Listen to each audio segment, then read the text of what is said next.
Hi, my name is Shane. I use she and her pronouns, and this is our third session of Trophy Gold, Jesse Ross's game of, desperate treasure hunters facing impossible odds. And today, our hunters have returned from Hester's Mill, where they slew the demon Malfast. And today, we'll see them returning to town and then heading off on their next incursion. Just to flag before we start, we will be using safety tools in the game. We have a list of lines and veils, and to the players, maybe take a moment here to remind yourself of those and see if there's anything that you'd like to change or add.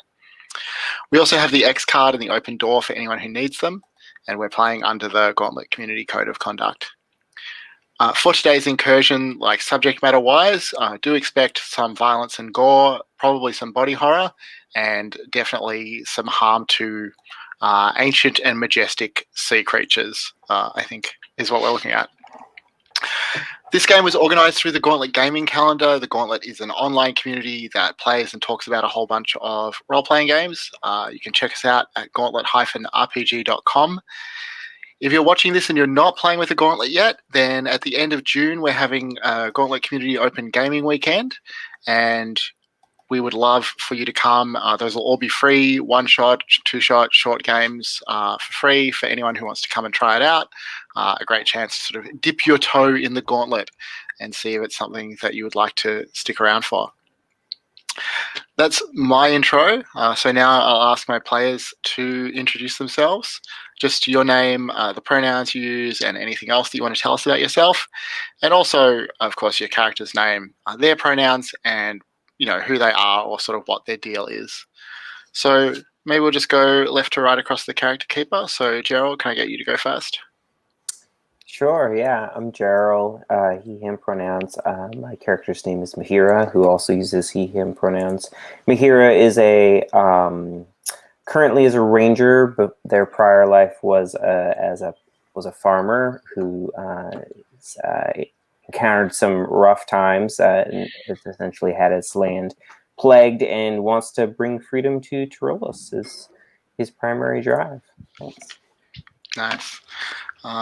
Who's next? Richard. Yes. Hi. My name is Richard. I use he, him pronouns. And I am playing Parda, who uses she, her pronouns. Parda is a disgraced academic turned book smuggler who is looking to bankroll her elaborate revenge on those who've wronged her. Amazing. Blake? Hi, I'm Blake, he, him. Today I'm playing Talia, she, her, a sellsword, and, legend of awesomeness, basically. And, yeah, she's going to get some cash and buy her own estate to retire wealthy in. Nice. And Romy? I'm Romy, and I'm playing Revel. We both use they, them pronouns. I'm an expelled apprentice, and I'm here for a good time, not a long time, especially if that time ends me in the swirling courts. Nice. Thanks, everyone. We're going to pick up today as your characters return to town after surviving Hester's Mill. So I want to start just by asking you to fill out some of the details about the town that we're going back to. So maybe I'll start with Romy. Can you tell me, like this town that you've come back to, where you're based out of? Are we talking about, a huge sprawling city, maybe a capital? Are we talking about a little humble village? What sort of size and scale are we looking at for this town? I think something in between. It's a place of extremes, the poorest of the poor and the richest of the rich. Okay. And Blake, what's the main industry or industries here? I'm thinking there's a lot of like fishing and rice farms and stuff because there's like a joining of two rivers into a bigger river. So there's like rice paddy fields and there's lots of fishing along the river. It's a big river. Nice. So. Yep. And Gerald, what's the town called? Possibly the most difficult question.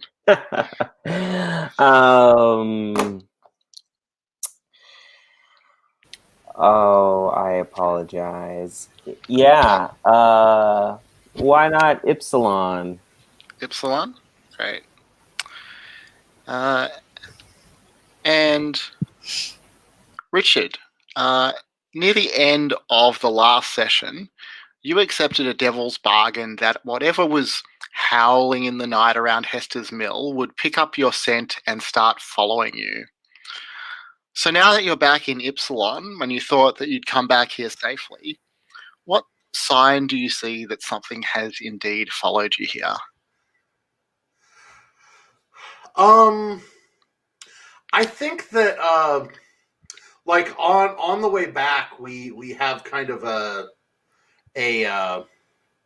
we have to stop. It's more than a day's journey, and there's sign when we're breaking camp that something had been like rooting around outside our campsite.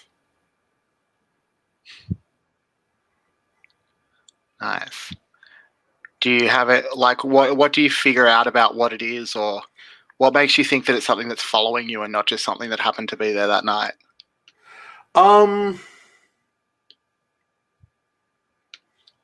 Well, I think that it's if I can kind of put this on Mahira, that Mahira is able to tell that this thing like stayed in one place and watched us for a while in the night. Or there's signs in the tracks like Mhm. you know it's tracked something that grows only around Hester's Mill or something like that. Yeah. Oh, there's things that resemble what we saw there, that like we're in relatively civilized areas now, so it was disturbing to see something like that. All right. Yeah. Okay, but nevertheless, you have made it back safely to town. I'll get you all to start by paying your burden if you haven't done that already. So, however much gold you brought back, reduce it by the amount of your burdens just to pay off your debts to satisfy your creditors. And then I think most of you, or maybe all of you, will have some gold left after that. Is that right? So you have some options for your leftover gold. The options are laid out, I think, in the character keeper, but probably easier to reference is just the half fire sheet that's in the folder I shared with you. Let me know if anyone needs me to post the link for that.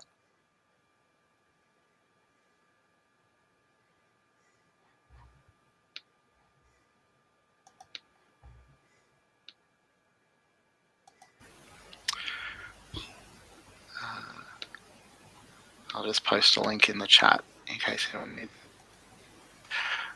So, one option, of course, is to stash some gold in your hoard towards your ultimate goal of satisfying your drive. In the longer campaign version of this game, if you don't know, stashing 100 gold in your hoard lets you sort of satisfy your drive. You achieve your ultimate goal and retire from treasure hunting. We only have almost 2 sessions left, so we're probably not going to make it to 100 gold. Stingy. Well, you do it well. Who knows what might happen in the wide world out there? Never say never. Never say never. But just when you're making these decisions, your hunter is still obsessively compelled by their drive. So if you decide not to stash any gold in that hoard, you really, I would like you to think about how painful a decision that might be for your hunter. But you'll also see on that sheet that you have other options to kind of spend your gold.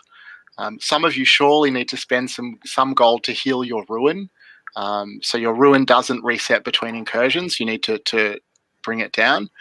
1 gold will heal one ruin, but apart from that, you can also heal. Each of you can heal 1 ruin if you narrate one of the scenes that's under the healing heading without spending gold. And you can also heal 1 ruin by establishing a household. That'll increase your burdens by 1. But the other benefit of a household is that it'll let you clear all conditions that you pick up between incursions. I don't think we really had many or maybe any conditions in Hester's Mill, but I do expect that today's incursion we're going to see some conditions getting applied. So something for you to think about. And you also see like there's other options there. So I'll just give you a minute. I'll stop talking and let you have a look and think about how you're going to use your gold. Yep, I'm going to do the physical desires one for healing. Basically, she's going to spend some money challenging people to duels. So she's going to have a few fights to practice her sparring. And there's, a number of fights where she's doing that over the week or whatever. And that's just getting her back in the game sort of thing and stop worrying about the awful crap in that farm. So her physical desires are just to beat people up, is that right? Well, to fight, to be in the fighting zone where you're just thinking about fighting and you're just tuning out the rest of the world sort of thing. That's helping her get her chakra aligned and all of that. So, absolutely. Do you have any gold? And if so, what are you going to be doing with it? Well, I'll have to pay for that, I thought. No, so if you narrate one of those scenes, I think that means you don't have to spend gold. Oh, okay. But you only heal one ruin for that. Yeah, that's fine. I was going to buy some presents. I was going to buy the others a cloak each, like a purple, green, and orange cloak, and they can take whichever one they like. Just a nice winter cloak because it gets cold out there when we're camping and shit. So, I'm happy to spend a gold off for that or whatever. It's a nice cloak. Yeah, I think that's lovely. You can spend a piece of gold to give them each a cloak.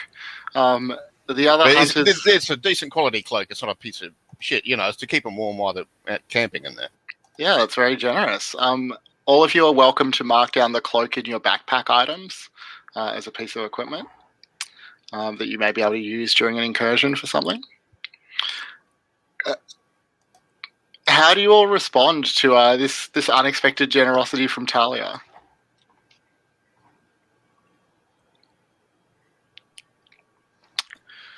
Mahira, how does it strike you? Talia, this is unbelievably generous of you. There's a couple of different colors. Can I take the green one? Would that be okay with you? That's up to you three. That's fine. Is that okay with you, Revel, and you, Parda? I think green is my color. I'm very grateful, especially as somebody who only is coming back with 1 gold after paying my burdens for this cloak. So thank you very much. Well, you always had my back when we were fighting, so you're welcome. I appreciate it. I think Revel definitely cries a little bit, and it's sort of like when your pet cat brings back a rat and you give them a little of your tuna, because Revel does start an illegal gambling ring around Talia's fighting to try and make some extra coin and get the word out a little bit, really be your hype man. Nice. And what about Parda? How do you like your cloak? Parda kind of turns up her nose at it a little bit, but at the same time, she does not refuse to take it. But she goes out of her way to convey that she's had finer.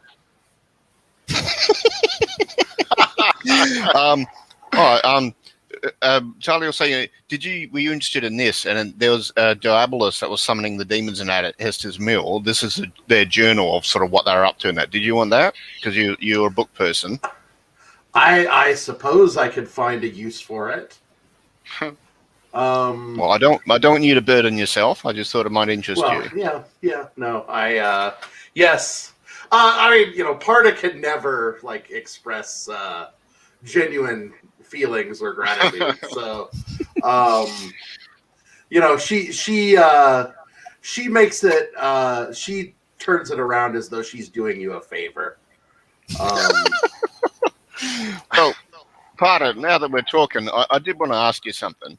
When you're watching me do my thing and you see how awesome I am, do you ever think, "Wow, I wish I could be as awesome as that"? Frankly, I can honestly say I haven't. All right, Talia's just sort of looking at you like, what do you mean? She seems confused.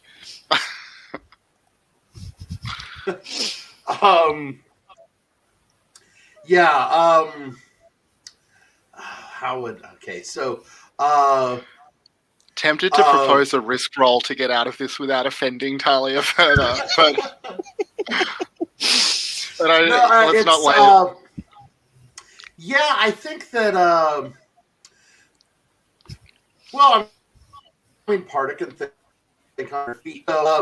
She says, "Oh, it's certainly. I've certainly thought that what you do has some value, especially as it keeps it keeps me from having to do such things." Well, you're very welcome, Parda. Of course, think nothing of it. It's my pleasure. Because to Talia, she's joking. She, obviously everyone thinks Talia's awesome because Talia does. All right. Parda, how do you spend your gold, if any? Well, I have 3, so I have some working through it to do. So, well, I'm going to first off, I want to heal that one ruin, and I'm going to do that by there's a scene where Parda has a moment in her her rented room that where she is late at night. There's a you see her opening up a locked drawer and pulling out a cloth wrapped parcel that she opens up, and it's this big manuscript that you can see that she is working on this illuminated manuscript that she works on in her idle hours. What's it about? Well, I mean, ultimately, the purpose of it, if this were a long-term thing, is that she's trying to create an elaborate forgery that will be like catnip to the chancellor and make him disgrace him when the forgery is uncovered. Mm-hmm. So it's some esoteric subject, but she's carefully, working this forgery. Nice. And then, what else are you going to do? And then, as far as the money part of it goes, she is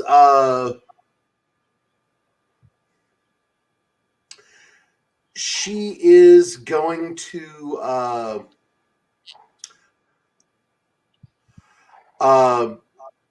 where was it? I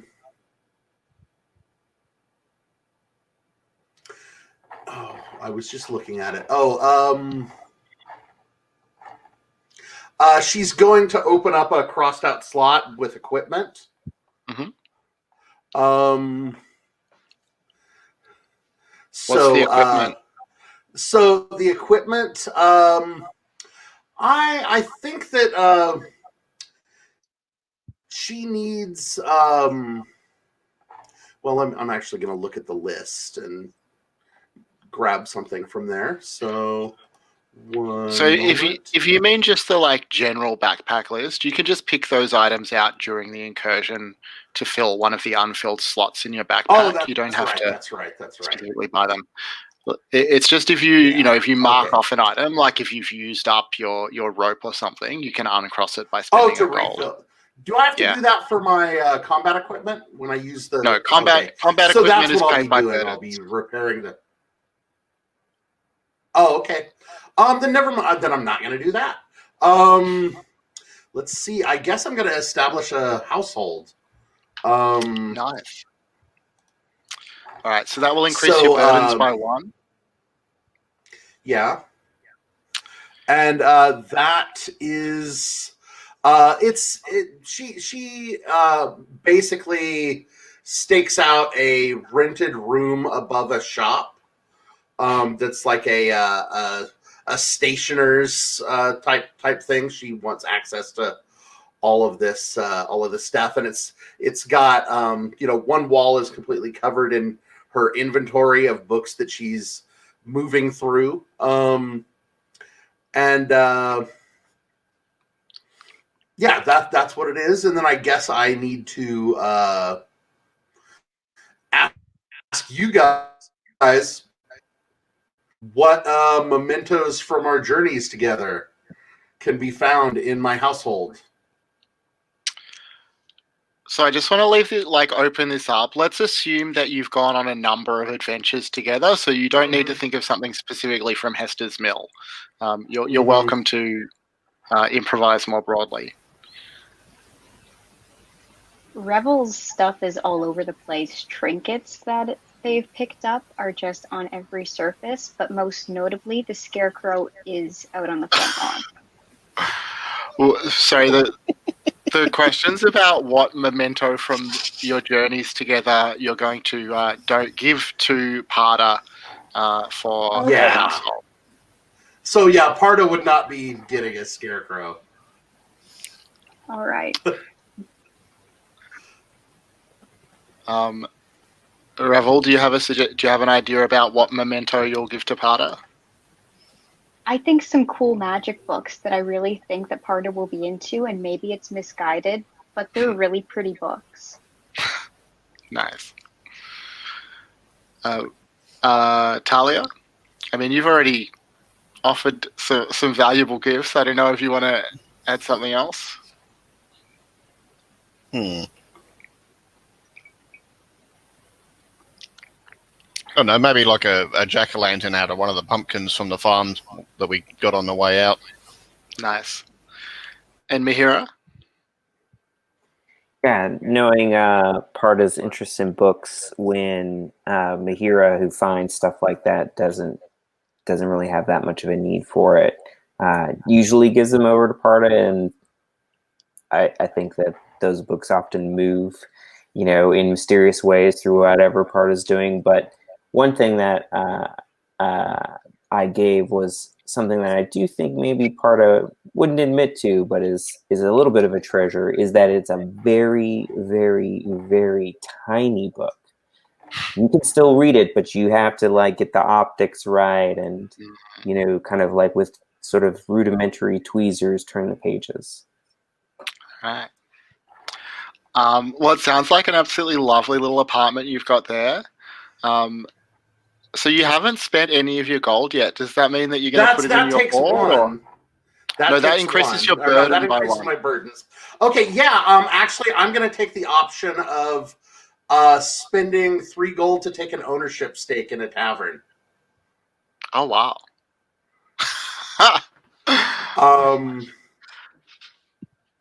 Nice. you have to build up to that. Actually, apparently, I got that wrong. I'm going to spend 3 gold on carousing. So I'll have some pieces of useful information.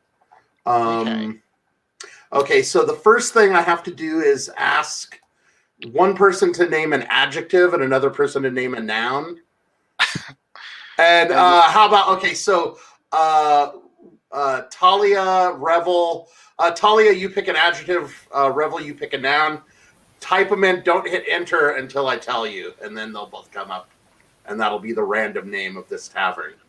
Amazing.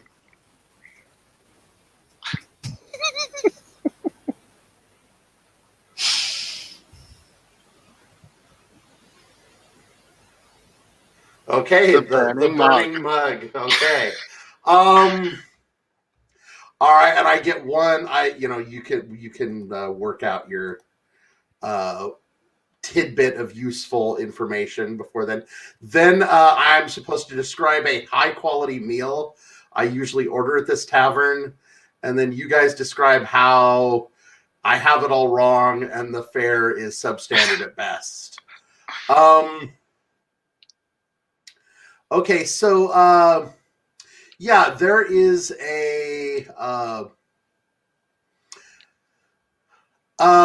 there's a kind of sausage that they serve at this tavern that I speak quite highly of, and it's what I talk about as being, you know, the high quality fare to be had at the Burning Mug. So what do I have wrong about this?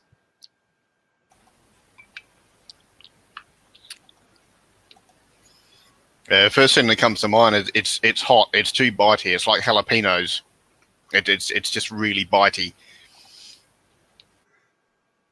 I say it's not bitey enough. Sounds like it's inconsistent in its level of spiciness.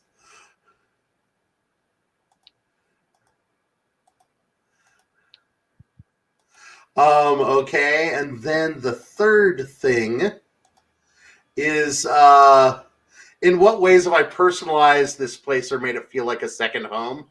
I think it's primarily that I'm kind of known there. It's it kind of functions as my office and place to meet people, clients and customers, that kind of thing.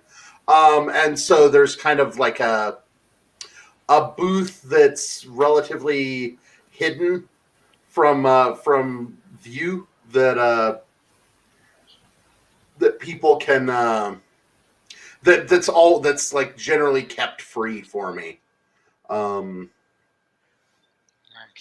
So yeah. All right. So I will give you the pieces of information that you learned in your time carousing at the Burning Mug, but I'm just going to finish out the Hearthfire stuff first. Yeah, you can dole them out as you see fit. I'm not too concerned about it. All right. Mahira, what do you spend your that 1 gold that's burning a hole in your pocket on? Mahira, sensible Mahira, wants to stash their 1 gold.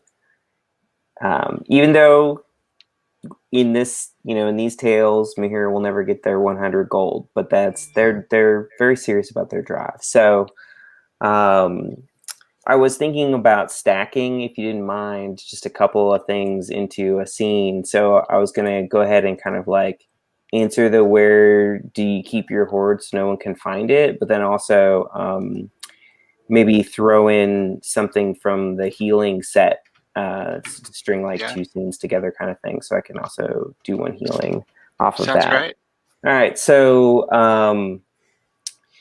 you know, we can see Mahira leave kind of the town limits, and they go, you know, off into the trails where you know the bush gets a little bit thicker, and you know it comes to a particularly like fertile spot where there seems to be lots of, it's like teeming with life, both like flora and fauna. And there's just like this really kind of almost pristine tree there. And so this is where Mahira keeps his stash.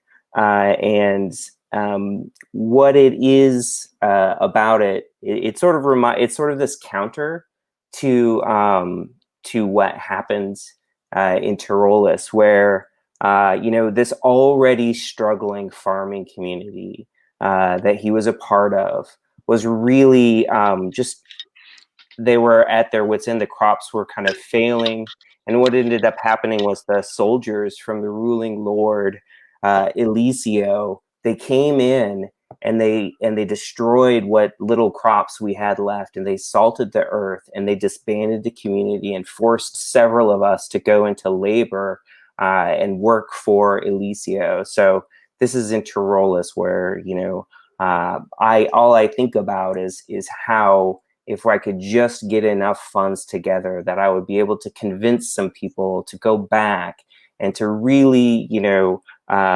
get justice upon the soldiers first and foremost, because I'm not so ambitious to think that I can take the Lord, but ultimately maybe that we can cause enough unrest to really sort of bring back some semblance of justice and maybe a return to that community. So it's in this place, that is beautiful and fecund that I'm reminded of, the best of the farming times. And so then that's where I hide my 1 gold. That's it. Are you interested in setting up a household as well? That won't cost you any gold, but it'll raise your burdens by 1. It'll also heal a ruin if that's something that you're needing. I don't know. I can give you the potion that heals 1 ruin. I'm pretty sure you initially gave it to me anyway, so you can have that. And thank you. I will do that instead. I don't think I can take another burden on by doing the household. All right. Thank you. And Revel, what are you up to in town apart from organizing a betting ring? Definitely very focused on that. It's very important to me. But what's also important to me is making sure that I've done this scarecrow right, this ritual. So I'm going to be at the library, that scene. And I'm going to examine my scarecrow and do my rituals and try and figure out exactly how it works and master it and make sure there is no loophole, there's no chance of me doing anything wrong. Nice. So that's going to increase your burden by 1 to master the ritual. Mm-hmm. And it seems like you're narrating a scene showing the moment you mastered the ritual, but do you also or instead want to describe how mastery of the ritual subtly affects your physical appearance? I think I'm pretty mangy to begin with, and a bunch of the time walking through town, people are like, is this your kid? Is this your pet? What's happening? But if you look close enough, my unwashed hair is actually straw now. Wow. And you set the scarecrow on your, I think it was your master, your former master who you wanted to order it to. Wow. Yes, Finn. Nice. And do you have gold that you want to spend or stash? I'd like to spend some on some equipment. I know this shopkeeper in town named Maina that usually has just the coolest, most dangerous trinkets that even they know nothing about. Is there specific? So the shopkeeper scenes, like we can definitely just role play a shopkeeper scene. But in terms of spending gold on that, it's only to uncross items that you've marked because you used them in the previous session from your backpack.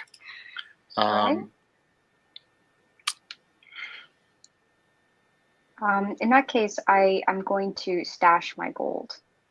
Nice. So where do you keep your hoard so no one can find it? I sew it into my clothes. Amazing. I am sure that is an incredible answer. And narrate a flashback to the moment your drive became important to you. It wasn't that much long ago. I'd only recently come of age, and I've been working pretty much since childhood towards this goal, studying under this not always kind, but definitely knowledgeable mentor named Finn. And I was one of maybe 12 of his apprentices. I was the best, obviously, and not just from skill. There was plenty of sabotage. So I deserved it because I was the only one who made it through. We'll say. But he cast me out. Who's to say why? And the swirling court itself was the end goal here. He was supposed to choose his successor in the swirling court, and it wasn't me. So I'm going to buy my way in because they're a bunch of rich bastards. Nice. All right. Has everyone had a chance to spend or stash any gold that they want to use? Yeah, I'm going to stash mine when no one's around in the cellar of Parda's Tavern. Just behind some wine casks, move a brick and, yeah, stash it there. Nobody knows. And when did your drive become important to you? I got pretty damaged in some of those fights. I think, well, as awesome as I am, I can't actually do this forever. Sooner or later, I'm going to have to hand my sword to someone else to do. So I thought, well, I just start stashing away. And, yeah, I was thinking about it on the way back that, you know, I can aim for a 10-year plan, but longer than that, yeah, I don't know. Does that mean there's a specific enemy who bested you or almost bested you who might be out there somewhere, or was this during a great battle? A war? Was there what was the moment when you had this realization? When that raven demon thing coughed up that guy that I had interrogated a year before, it was kind of a reminder that everything doesn't always work out the way you plan. Wasn't it just? All right. So I think that I just want to frame a scene where Parda has invited you all to the burning mug. Parda has learned some things, potentially lucrative things, and has an incursion to propose to you all. Sorry, Parda, if it's all right if I just sort of narrate your discoveries this way. So all of you have heard of the balindrakir. Some of you might think they're extinct. Some of you might think they're just a myth and never really existed. But they're at least said to be these sort of titanic sea serpents that squirmed from the lightless heart of the earth millennia ago. And in the old stories, it was said they could be chased down and slaughtered, though often at great loss of resources and time and life. They say their fat could be carved up and rendered down into a both rare and incredibly valuable clean-burning white oil. But even more enticing, they say the balindrakir held within them whole worlds awaiting discovery, the undigested wealth of luckless adventurers spilling from their split bellies. And certainly nobody has seen a balindrakir for decades. Nobody has caught one in at least 100 years. But Parda, you have some solid intel on the location of one of these things. You're convinced now. Are we talking like 100 foot long or like 1,000 foot long? How gigantic is this thing? Well, I mean, the stories vary. Some say, like the size of a blue whale. Some say twice as big as that. There are probably some stories that say 10 times as big as that, but, you wouldn't put your faith in that sort of nonsense. So that's the first bit of information that you get, the tips on the ideas about the location of one of these things. The second is you've learnt that there was once, far in the ancient past, a culture or a civilization called the Reef Makers. Sorry, I'm just looking through my notes trying to find the bit that I want. The Reef Makers actually lived inside balindrakir. They set their communities up inside these giant beasts, and then they harvested not only flesh and bone from inside that could be sold, but also, strangely, ores and precious metals. So this is the second useful piece of information, that these things can be mined and harvested from the inside.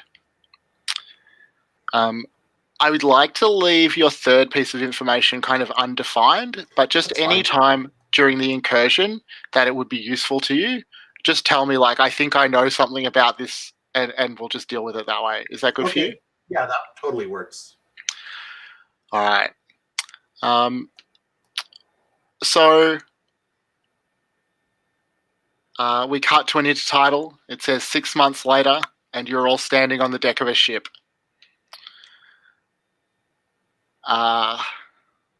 Let's see.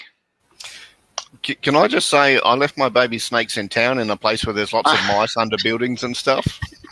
It's very good of you. So They're in the cellar of Parda's tavern. it's a busy cellar. All right.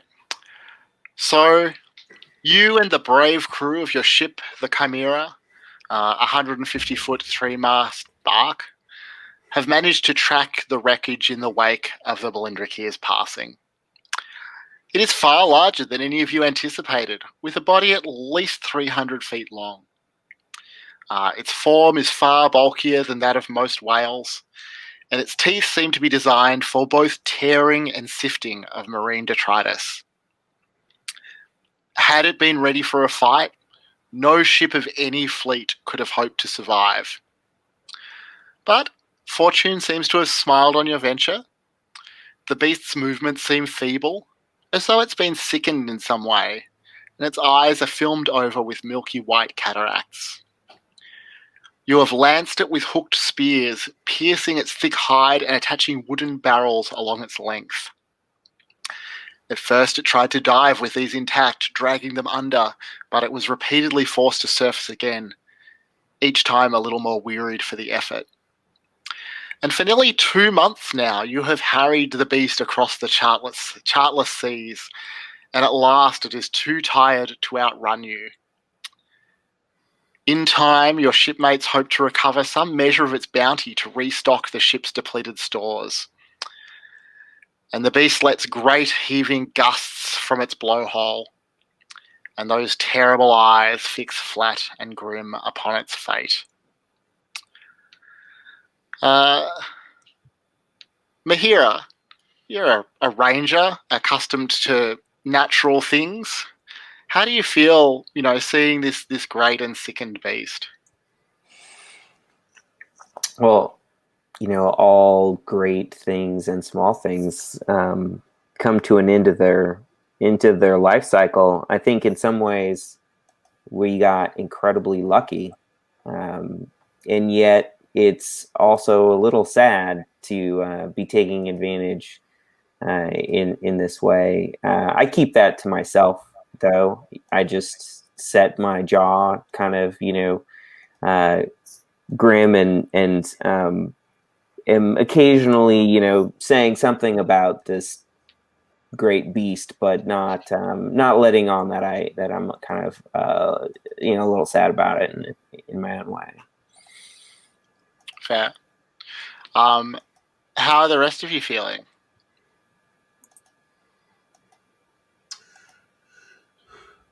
Does it strike you as tragic, or does it just look like dollar signs? It's a necessary evil to deal with the stench of this rotting beast. But it's like the sooner we extract value from this thing, the sooner we can get away from it. Yeah, exactly. Your captain has placed his trust in a bespectacled scholar named Mr. Whittle, who translated certain ancient texts. Party probably know his work, and asserts those works to be more than mere fantasy. And surprisingly, this sort of anemic little scholar, Mr. Whittle, is going to accompany you, as the 4 of you have volunteered to begin the process of harvesting whatever wealth may lie within. If it works, the beast could be a long-term income source, easily enough for all of you to retire from the adventuring life and satisfy your drives. But even if it all goes awry, you can just drag it into harbour and slaughter it there, for maybe a more modest, but still, considerable payday. And for the 4 of you, of course, there is also the tantalising prospect of undigested treasure. The Chimera, your ship, has had to shift all its ballast to the starboard side to offset the creature's immense weight, dragging off the port stern. It weakly wriggles against the rope and chain restraints. 3 large prop sticks made of cold iron and each 20 feet high have been placed between its jaws to prop them open, allowing a whaling boat to row within with all of you aboard. The captain has promised that he will return tomorrow evening to pry the beast's maw open again and recover whoever makes it back. As the sticks are pulled free, the jaws snap shut, and you and Mr. Whittle are plunged into darkness in the great cavern of the thing's mouth. Does anyone have a torch or another light source? In fact, I think that's what Mr. Whittle says. Oh, come on, one of you must have a torch or a light source or something. I've got candles. Candles? Yeah. So you light it up. Mr. Whittle has brought 2 large barrels with him, and he is busily prizing them open and sort of shaking out some sort of gelatinous goo around the base of the whaleboat that you're standing in. And he explains, "This is you get this on your boots, on the soles. It's probably more than you'll understand, really, but it's a kind of nettle jellyfish that has a powerful anesthetic effect. It'll help to keep the beast calm as we head inside." And as Parda anticipated, it does smell pretty bad in here. It smells of rot. There are stranded fish sort of flopping around all over the huge tongue. The teeth, which now seal you in, each tooth is twice as tall as any man. And there's well over 50 of them holding you in here. The back end of the mouth drops into a sort of cavernous throat and quickly beyond sight. And this is the first set of the incursion. And the set goal here is to determine how others have safely passed into the balindark below. Talia, what do you want to do? All right, well, if it looks like the others are putting these jellyfish thing on their feet, then I'll do it as well. This is her kind of first big sailing trip, so she's kind of following other people's leads a bit the last month, I guess.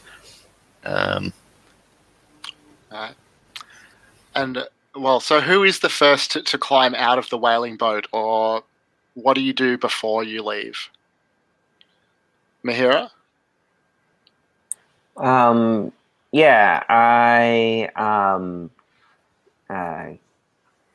get a rope, which is now in my backpack, and lather up this smelly stuff per Whittle's instructions, and say, we're not going to make any progress staying in here. Let's go. And eagerly, as eager as I can be, for this. But I am trying to, put on a good face and get some forward momentum. All right. I'm skipping right behind Mahira. I think we should give this thing a name. We did all this shit to it, and we're about to climb into its throat. I think it's only fair. What will you call it? Beatrice. I was thinking something more like Stench.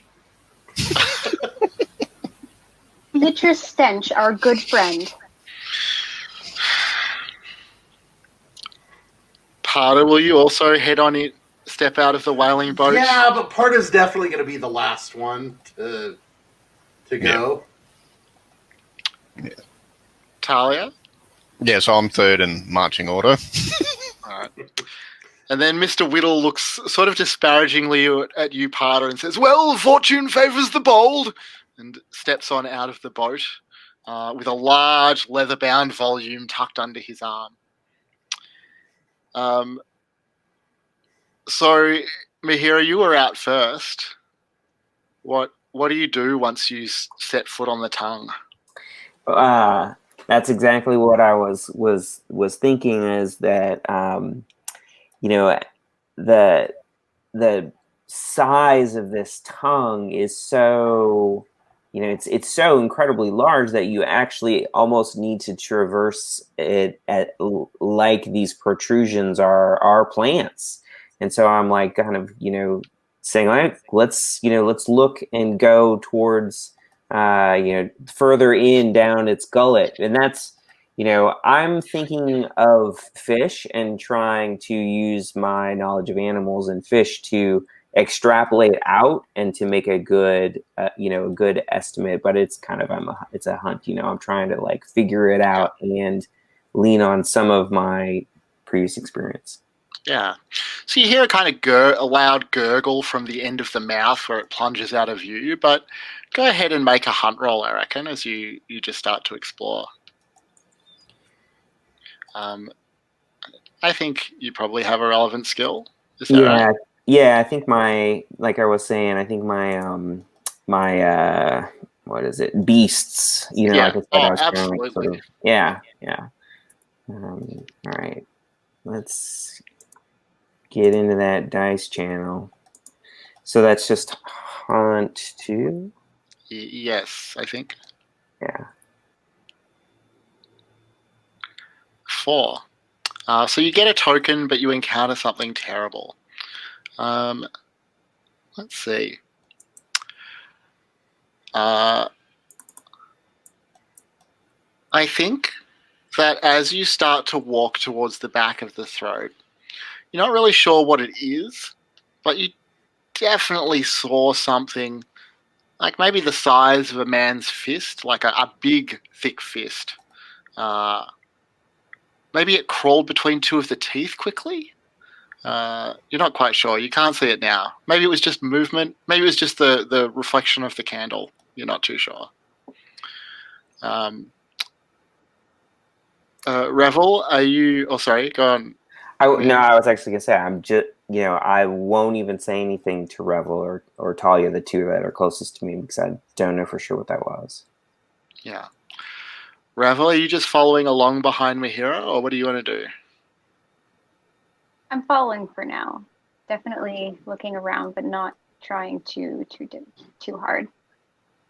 Well, do you want to make a hunt roll to sort of explore? Why not? Do you have I don't have any.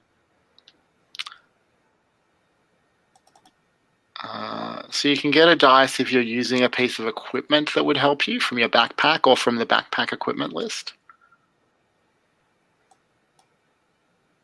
I don't have anything in my backpack that I think can help. So all of you have access. So there's, I think, 3 slots in your backpack that are unfilled. And as you need to, you can fill those by picking something from the additional backpack equipment list, which is in the gold PDF, which I think should be in the folder. I hope. Yeah. It also has a drop-down list on the sheet. Right. Thanks. So yeah, I mean, if you wanted to, it could be as simple as something like a torch or something like that.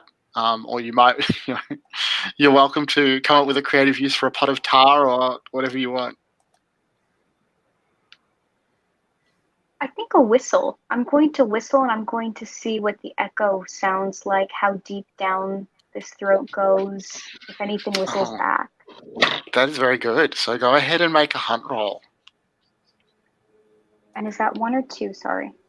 So that'll be 2 dice. So 1 just for exploring the world and 1 for using a piece of equipment. Hey, so you get a token. Nice. Let's see.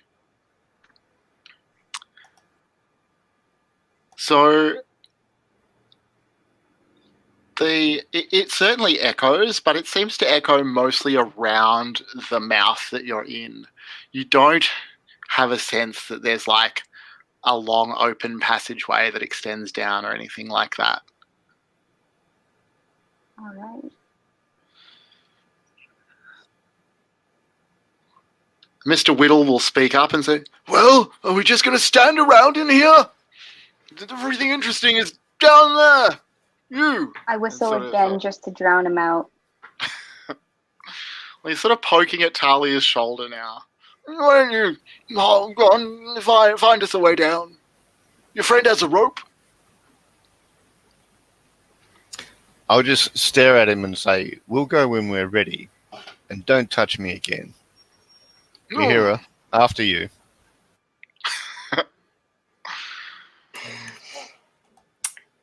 Do we want to press forward?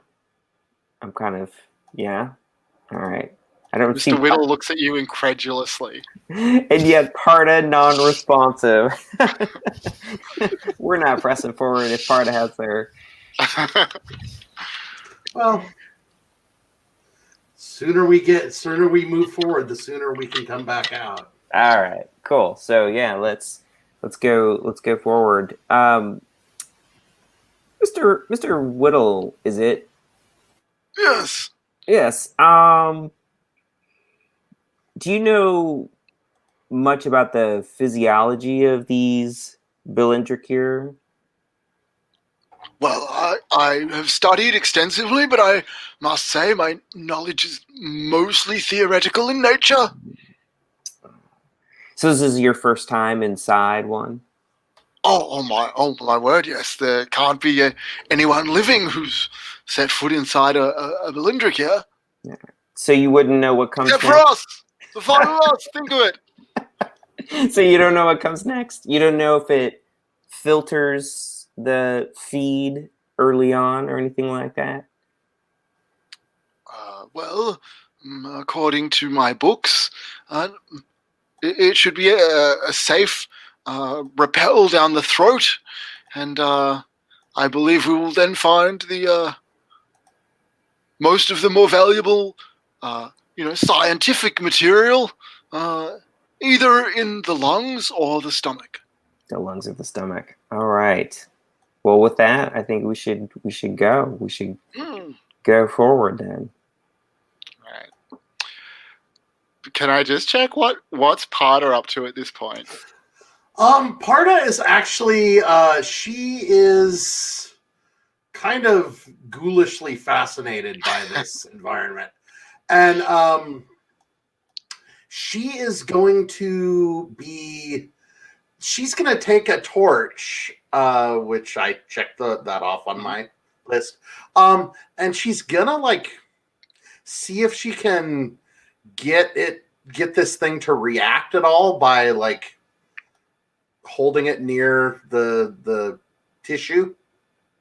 What sort of reaction is she hoping for?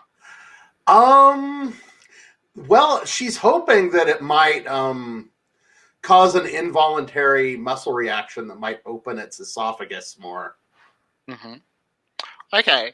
I think that it will be a risk roll to produce that sort of a reaction from the beast, but let's take our first break and then we'll come back and see what happens when Parda burns the mouth of the giant sea serpent you are standing in the mouth of. So back just about 9-10 minutes past the hour. Okay. Sounds great. So this is a bit of a contrast to your Passione de Las Pasiones game. Well, not really. The Passiones game was, I've been running Passiones game, running Delta Green Adventures using the Passiones rules, which Okay. has been a really fun, obviously absurd sort of approach. So yeah, in yesterday's game, what happened? We discovered that one of the characters actually had an evil twin who had survived his apparent death and come back for revenge, and then the twins had to decide between them who would be sacrificed to save the haunted house from Nyarlathotep. Just a wholesome good time. Not so different then. Not so different. We were just talking about the game I ran yesterday. Is everyone good to continue? Yeah. All right. So let's put together a risk roll as Parda raises her torch to the roof of this thing's mouth. Is that right? That's what it's going up. That's what you're trying to do. Mm-hmm. All right. So, what you hope will happen. So you're hoping this will open up a passageway down its throat. Is that right? Oh, sorry, my connection got a little off.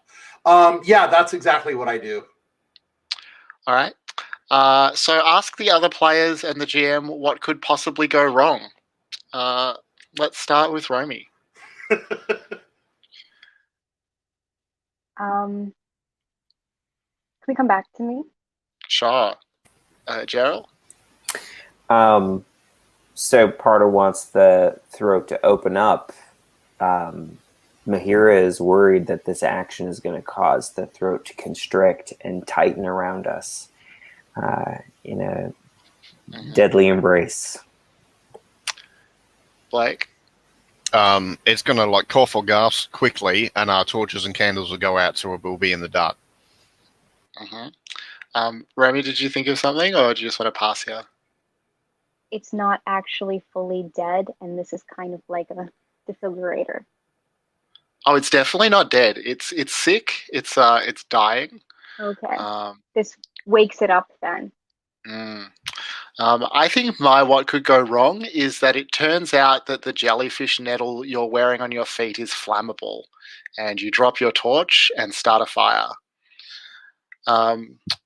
It's a lovely selection of alternatives. So take one light-colored dye if the task is something, well, if you're taking advantage of a piece of equipment, so that's clearly yes.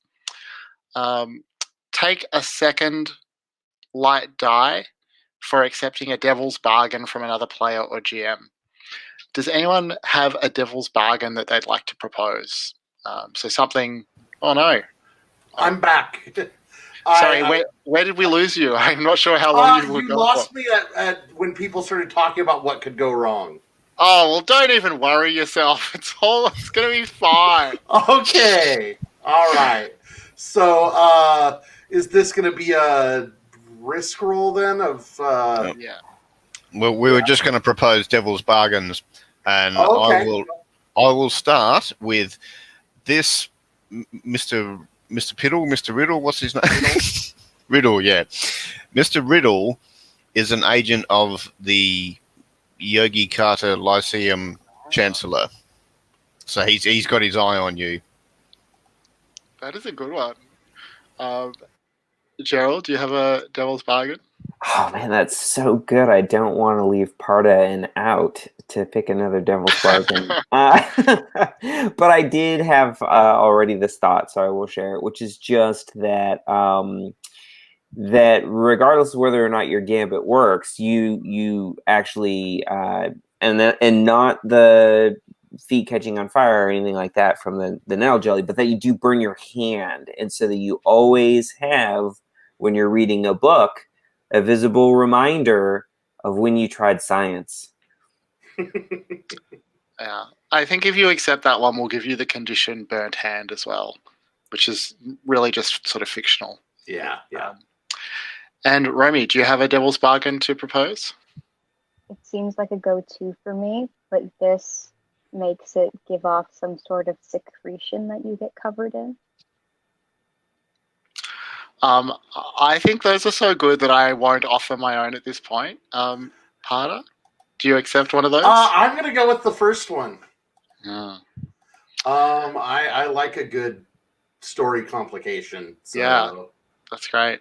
And add a dark-colored dye if you're risking your mind or body to succeed.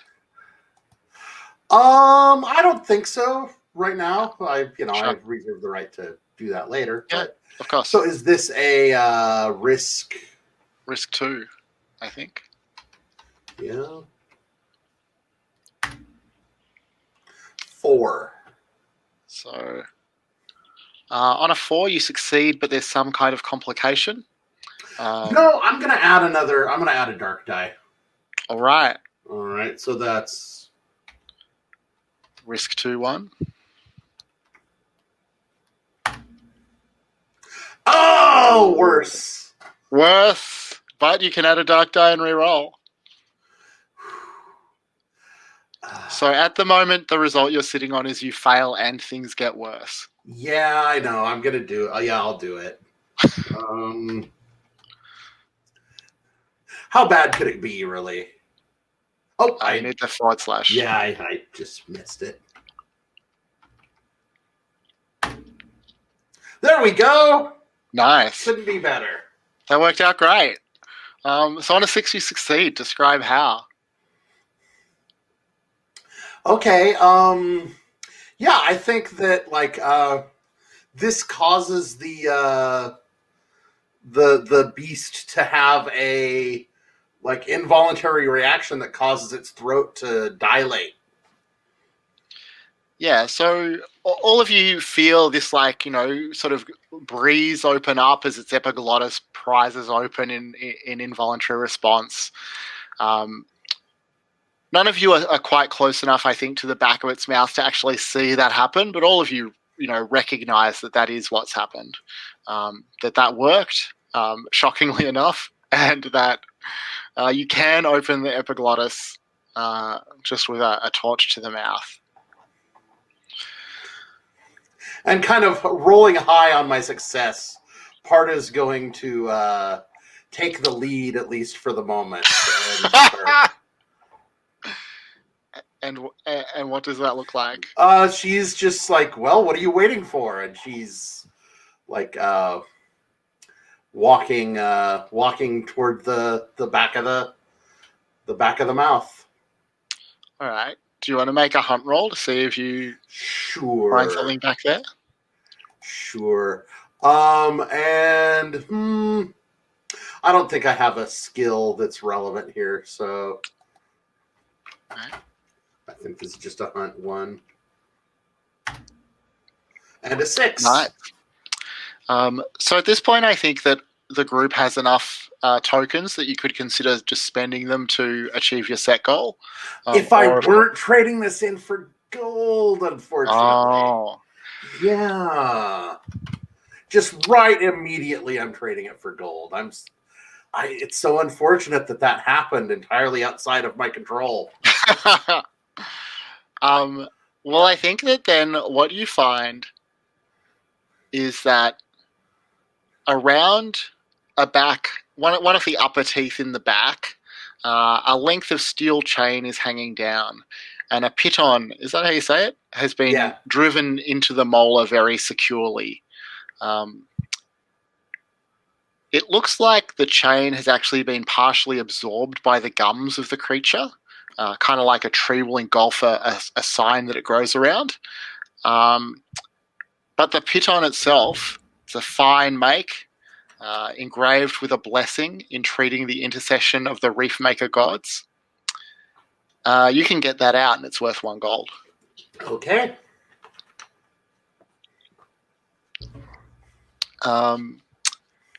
Well, you have something to tie a rope to. You have a rope. You have a way to open up the epiglottis. What's going to happen next?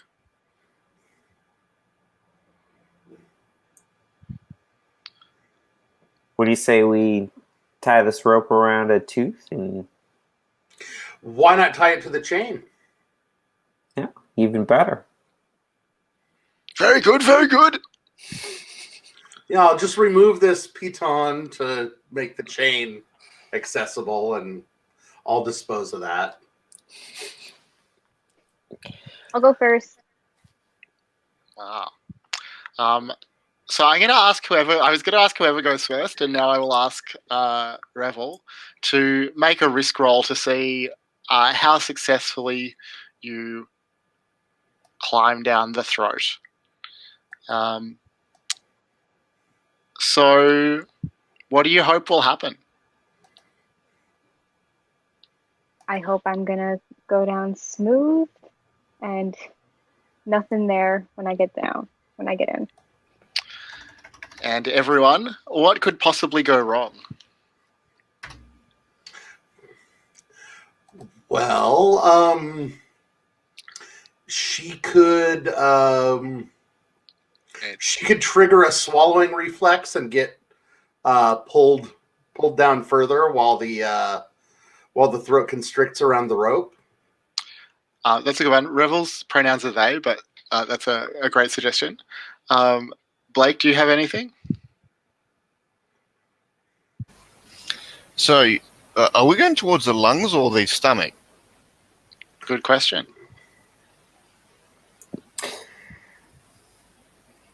Yeah, Tell you. I'll just go with it causes a burp. So there's like bile breath. We get saturated in bile breath because it's just we're upsetting its stomach. Gerald? Yeah, I love that because I think Rebel's always got some kind of thing that happens in that direction. So it'd be great if it happens to Rebel. I was thinking though, based just on Talia on the question, stomach or lungs, and what could go wrong is that we all go stomach and Revel goes lungs, or vice versa. So You get separated. That's a good one. I think that what could go wrong might be that the balindrakir has some sort of immune system or defenses inside that will be prepared to repel anyone climbing down its throat. So a great selection of options there. You're going to get one light-colored die because you're clearly taking advantage of the environment. You're using the rope and chain. And then a second light die if you accept a devil's bargain. Does anyone want to propose a devil's bargain? Yeah, for sure. I think that the beast's bile begins to disintegrate the rope, and it will break at some future inopportune moment. Yeah, I similarly was going to offer the devil's bargain that whether or not you get down there safely, the beast, somebody steps on its gag reflex and it coughs the rope up so that it's no longer available for you, and you'll have to figure out some other way to escape the balindrakir. Blake, do you have a devil's bargain to offer? No, not at the minute. Gerald? No, I don't. Sorry. All the devil's bargains involve the rope being I know. out of action. Will you take a devil's bargain? Yeah, I like that one where it's going to cough up and we have to find another way out. All right. And then, you can add a dark-colored die if you want to risk your mind or body, but it probably makes more sense just to roll the 2 light die to start with and see how that goes. Nice. So you can add a dark die and re-roll, but on a 5 you succeed with some kind of complication. That's good with me. Let's see. Well, let me ask first of all, what order are people climbing down in? What's the marching order for this descent? Who's first behind Revel? Don't all speak up at once. I thought Revel took over from Parda, so it would be Revel, Parda, Mahira, me, Piddle. Sorry, Riddle, whatever his name is. Whittle. That's Mr. Whittle, thank you very much. That's roughly what I thought too. Unless Parda has very shiftily moved further back. Anyone who wants to go ahead of me is certainly free to do so. All right. And, at a certain point, Revel, in the front, you'll realize that you have a choice about whether to, move towards the heat that's radiating out from its stomach, or try and push through the gusts of air that are coming from its lungs. Which way do you want to go? The gusts of air seem less acidic. Are you going to head into the lungs?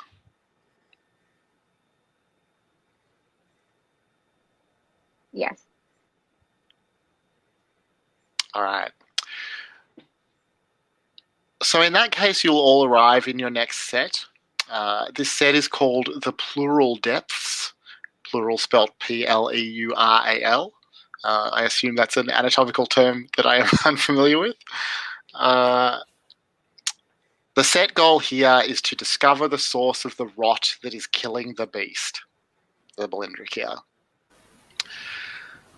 What you see as you sort of climb in is a chain of caverns densely filled with these thick beach ball-sized sacks in pastel shades. The balls are connected to each other like grapes on a vine, deflating and reinflating through the connecting blue tubes. These alveoli give off a weak glow. I apologize for all the anatomical terms I will no doubt mispronounce in this incursion. There's a scent like overripe fruit that you can smell from the deeper parts of the cavern. And it's a big enough area that you can't see the far side, like your torch doesn't illuminate far enough. But certainly, there's something moving down there in that darkness, and not just these little balloons inflating and reinflating. Revel, you're the first down there. What do you do?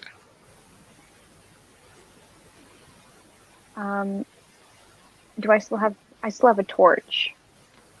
So I'm kind of trying to figure out if anything's coming close. Go ahead and make a hunt roll. Down? Yeah, you can climb down onto a flat surface of the chamber. Cool. Go ahead and make a hunt roll. Sure. So hunt 2. Nice.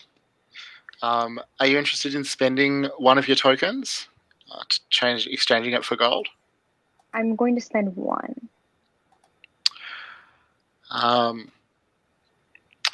So let's see. I have not. Sorry, just bear with me while I have a look. I mean, the first thing that you see at your feet as you look around is that there are several submerged bottles of a rare vintage of Carcosan wine just sort of lying in a pool at your feet. So trivial in size compared to this thing that it's easily just absorbed them into its lungs without a thought. And those certainly are worth a gold. Parda, as you climb down the rope behind Revel, you notice that they're picking up some wine bottles that have been carelessly discarded here. What do you do? I'm going to actually try to glean some data from, like, the vintage of these bottles. All right. Well, I guess that's I guess first of all, Revel, will you let Parda examine the bottles? Yes, but I definitely tuck one away. Nice. So Parda, go ahead and make a hunt roll to see what you. Okay, I'm gonna bid that my lore will be relevant to this. Yeah, I think so. Okay, all right. So that'll be a hunt 2.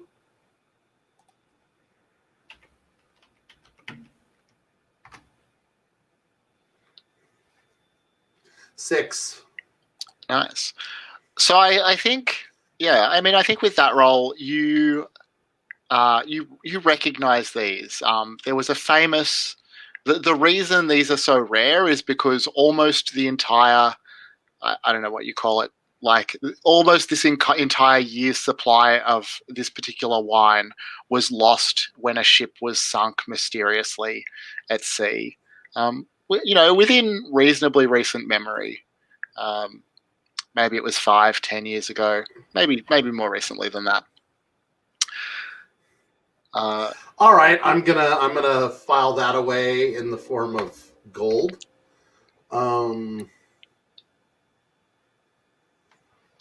I think I will sneak one of these bottles into. Are these are all empty bottles, or are they? Oh no! I mean, there's some broken, empty bottles there, but several of them are full.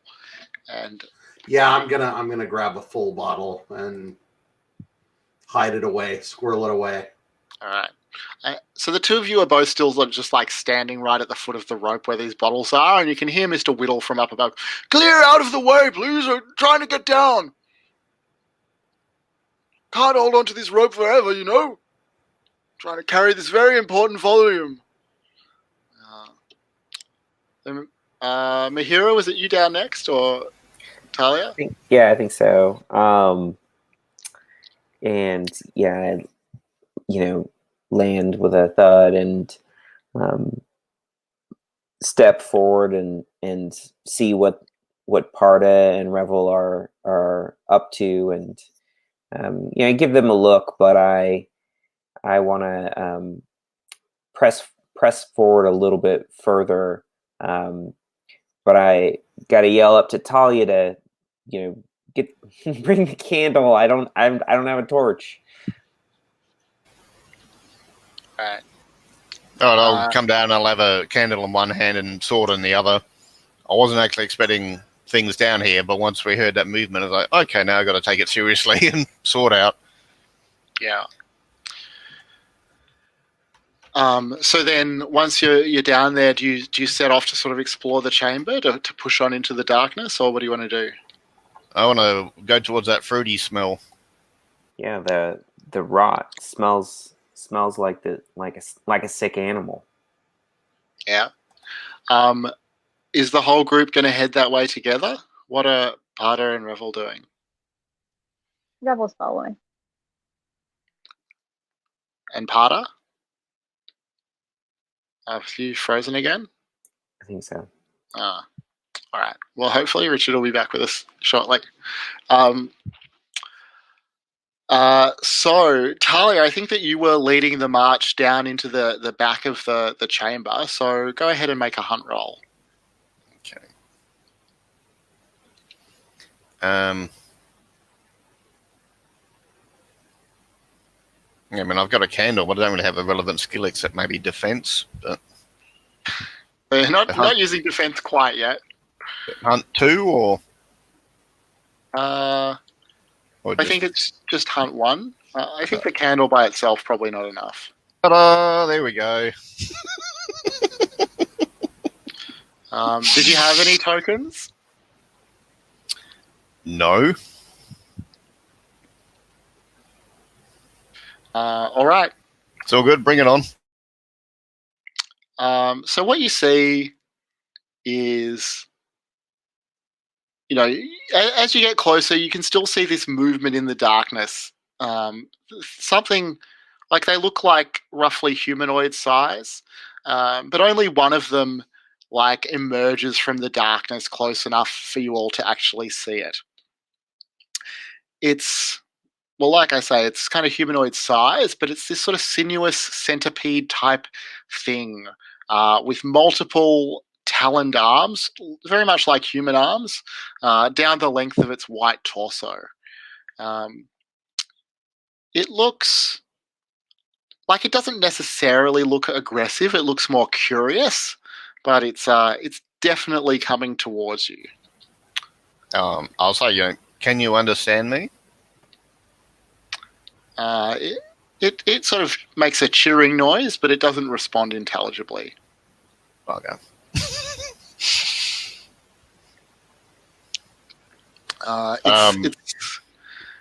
It's going to come right. So sorry, Richard. We just sort of explored further into the chamber and have encountered some sort of strange, monstrous centipede-like thing, and it's approaching Talia rapidly. I'll say, Parda, Revel, did you know about these things? Mr. Whittle. Oh, sorry. Go on. I think I read something about this. Do you want to spend your bit of intel? Yeah, I'm spending my hold. Yeah, so you've heard stories that the balindrakir does indeed have these kind of immune bodies that look, more or less like what's being described here, or what you're seeing here. You think that as long as you don't damage or disturb the balindrakir, that they're unlikely to be hostile, from what you've read at least. Okay. Uh, Yeah, I convey that to everyone. Isn't our plan to specifically hurt and damage the balindrakir and carve out bits and stuff? Well, I think it's about waiting for our moment. Right. You know, we have to weigh the potential consequences against the gain. All right, so I'll say maybe let's just stand still for a bit and see what it does. So if you stand still for a while, it will, it'll come up to you. It'll sniff around. It'll eventually sort of it starts to back away. It makes some chittering noises, perhaps communicating with something or someone. And then it will just sort of crouch down off to the side. It's turned towards you. It's attentive, but it doesn't. It's not attacking you at this point. What do you want to do? Can we still go towards a fruity smell, but sort of around it? It's not going to block you or anything. It'll let you pass on. You haven't demonstrated any danger to the balindrakir.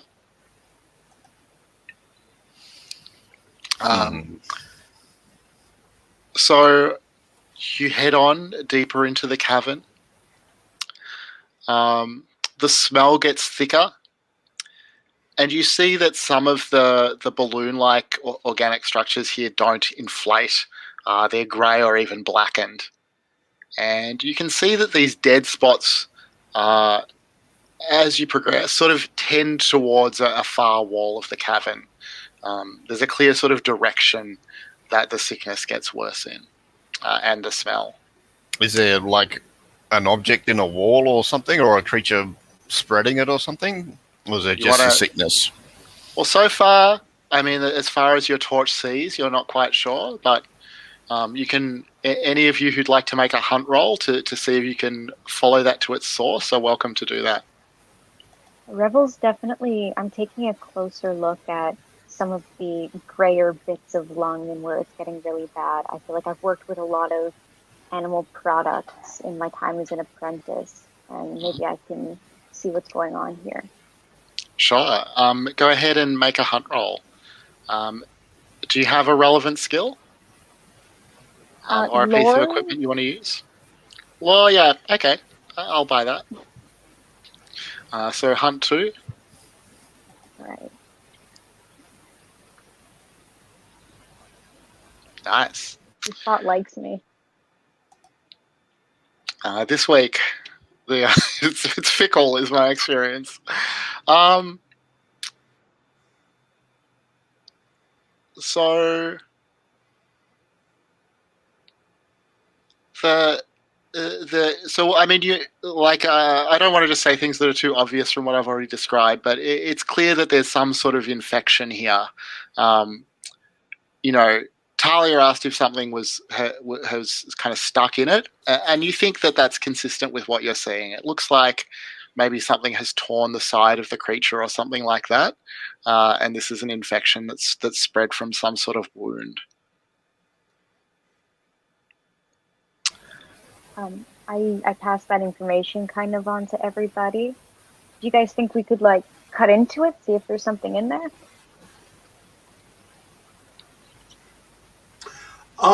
I think Parda wants to examine a sample of the gray dead lung tissue. When you say examine, do you mean like cut a piece of it out, or yeah, like at a point where the tissue's clearly dead, hoping I don't trigger an immune response. All right. I think that it will be a risk roll to extract the tissue without producing an immune response. Okay. So, I mean, we know what you're hoping to do. We know that one of the things that could go wrong is that it does produce an immune response that thing attacks. Does anyone else have a suggestion for something else that could go wrong? Blake? the centipede thing sort of block our exit. Romy? It's infectious. Oh, that's good. Gerald?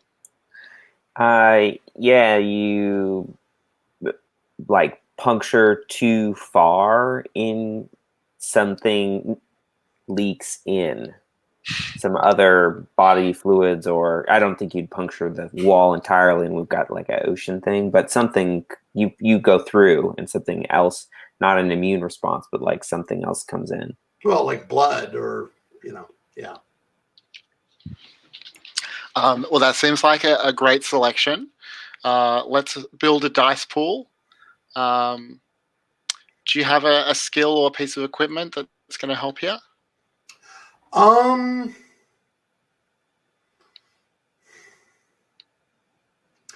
I think shovel is probably too blunt an instrument here. Dexterity, actually, because this is I'm performing surgery, so yeah. Yeah, I buy that. And now, time for a devil's bargain. Does anyone want to propose a devil's bargain? The pus comes out that ruins something of yours. Like it just disintegrates it or soaks it. I think that I want to build on that in offering a devil's bargain that the pus that it exudes neutralizes the anesthetic gel that's on all of your feet, and that will have consequences at some point. Blake, do you have a devil's bargain to offer?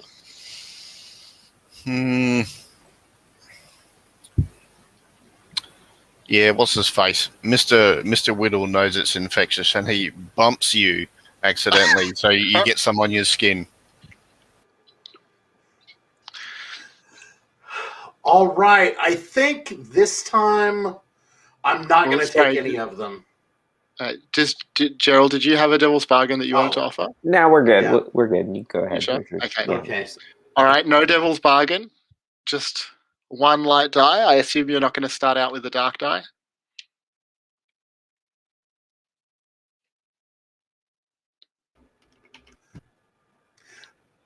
Okay, hang on. Can you hear me now? Yep. Okay, good. It glitched out for a second. I have got to get on my cable company. Okay, so this is a hunt one. And that's a 1. So I think I'm going to add a dark die. I thought you might. Yeah, so...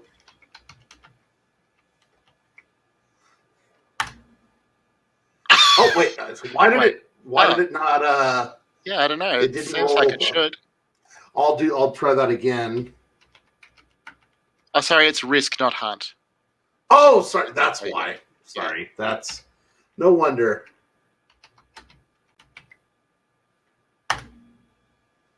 Three.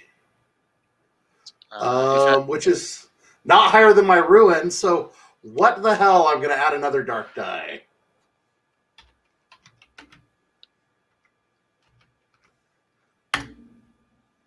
Five, and I think I gain a ruin. If that's higher than your current ruin? Yeah. And you succeed, but there's some kind of complication. Mm-hmm. All right. So you manage to sort of fill it out or surgically extract a piece of this material. Mr. Whittle is peering over your shoulder, constantly trying to get a closer look. Maybe at some point bumps your arm and you almost drive the knife too far, but you sort of shove him away or whatever. The complication is that as this happens, who's holding the torch? Is it Mr. Whittle? Maybe you've handed the torch off to Whittle, or you've got the torch? Fine. Because I was carrying a torch, so I handed off. So Mr. Whittle just sort of starts tottering around after you shove him away, and as he sort of does a big circle around you, the torchlight illuminates and exposes the fact that there are many hundreds of these immune bodies arranged around the walls of the cavern. All of them seemingly watching you. All of you, not just Parda. But yeah, you get up a piece of this material. Okay. So, what, like, do I get anything useful from examining it? Well, I guess that would be a hunt roll. Okay. So the risk roll was just to get it up safely. Right. Okay. So, and if you think that lore is appropriate, I would use that. If not, Yeah, I mean, I think that you've done enough in terms of working with the Yeah. environment for that to apply. Okay. So, But also, I thought like Mr. Whittle was going on while we're on the boat about sort of, sharing his thoughts about the creatures on the boat. So Yeah. those with lore would. It's true. Yeah. Okay. So 5. Do you encounter something terrible? Let's see.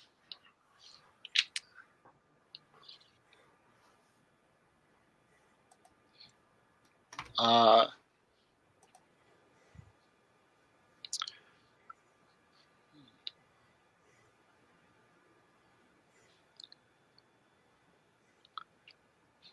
right.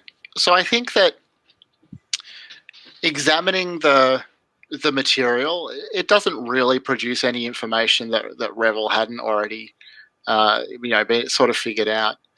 But you do, again, as Mr. Whittle sort of wheels around with the torch, maybe takes a few steps deeper into the cavern than any of you had gone, further towards the fruity smell or the rotten smell. You see, you see the source of the infection. You see that there is a ship, the Copernica. It is lodged in the wall of the plural depths, the plural cavern, torn right through the cavern wall, so only part of the ship sort of protrudes into this part of the creature. The immune bodies, you realize there's so many of them here now because a huge horde of immune bodies is working at this ship, covering it in some sort of mucus, crawling all over her, trying to contain the damage that she's causing to the lungs. The stern is buried in the far wall and the figurehead's out of view. It's erupted through to somewhere else. Excuse me. And she's surrounded by a large and fetid pool of some sort of infected fluid.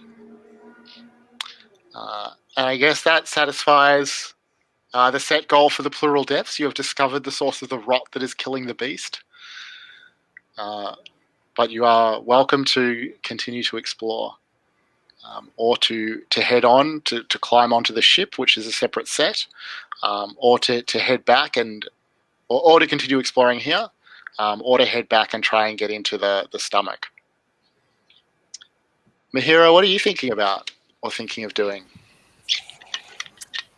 There's a lot of these antibodies, and I think I'd rather take acid over these antibodies. So do you want to go into the stomach? I don't want to go on that ship where all those antibodies are. Can I just clarify? There wasn't like a dozen. There was like several hundred of these man-sized centipede things, yeah? Yeah, that's right. With many arms down their white torsos. I think that we're better, like, our chances of finding something actually valuable are so much greater here than if we just, on the off chance that there happens to be something that's swallowed. We know that there were people and stores and everything on that ship. I think it makes a lot more sense to see what's on it. And I think we can distract these antibodies if we have to. Mr. Whittle will speak up quite strongly at this point and object. He says, well, there may be gold and riches, fortune aboard the ship, but we are here for science, for discovery, and that the true wealth of knowledge is in the stomach. I'm sure you know, Mr. Whittle, that very little science happens without money to back it. Revel comes up behind Mr. Whittle and, like a bug up his back, and says, I think we should check out the ship. Philistines. I'm here with Philistines. Talia, I think that makes you the tiebreaker.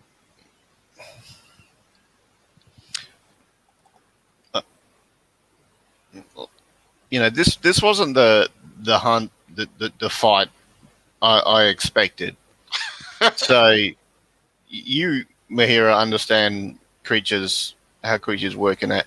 Is there a chance we can work for a possible win-win of getting something valuable, but also helping this creature out? And because is that not? Are those two goals not sort of workable? I mean, I think we could try to help, but I think anything that's perceived as aggression on our part, even if we're how are we going to communicate to them our intent? In other words, anything like of us trying to dislodge this ship seems to me like. What if we could weaken it so that they could break it apart, sort of thing, or something? I don't know. Perhaps. Well, I guess we can have a look on the boat and see. Yeah, why not? Let's go on this boat. It seems like there's a strong. That's where my head's at. Maybe we can help this creature and get a profit, because this wasn't the hunt I thought it was going to be. Get our feet on some solid ground. I was foolish, but yeah, I was thinking that beast swallows, so we're going to see more treasure in the stomach. But maybe Parda is right that this, this boat here offers us some rare goods. I'm not saying let's not go to the stomach, but we're already here. We can see the boat. Yeah. Might as well have a look.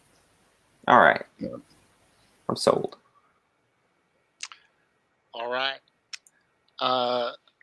So Mr. Whittle will sort of sniffle and complain as you start heading onto the boat. Finally, just it's fine. But who's going to be first up on the deck? I think Parda is sick of walking around on tissue, and so she climbs up on the deck. All right. So, like I said, the ship is substantially covered in this black mucus that the immune bodies have been spreading all over it.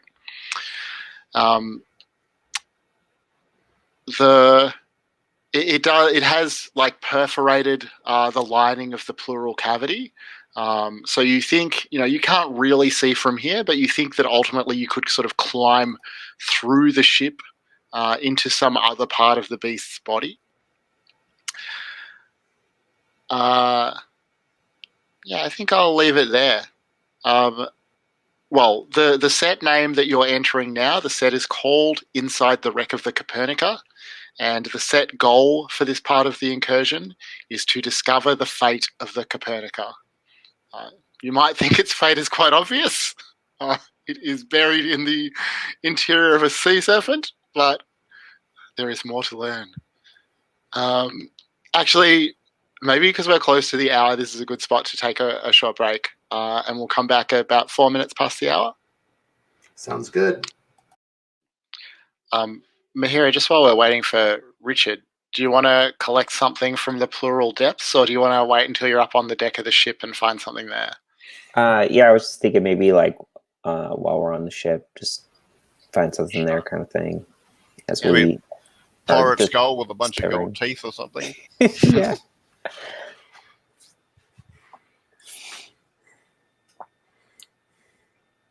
All right. So, Are we good to continue? Mm-hmm. And are you all climbing up onto the ship after your companion? Yeah. So as you reach the deck, there is an immune body there just sort of spreading more of this black mucus from its mouth all across the ship.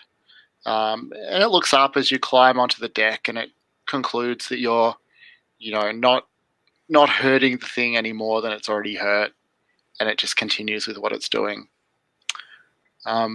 Does anyone have a specific intent here, or is it more that you're just going to explore? Oh, Parda, what are you doing? Yeah, I'm trying to find the captain's log. Okay.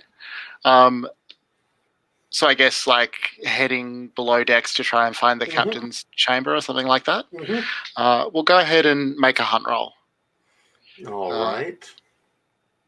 Do you have a relevant skill?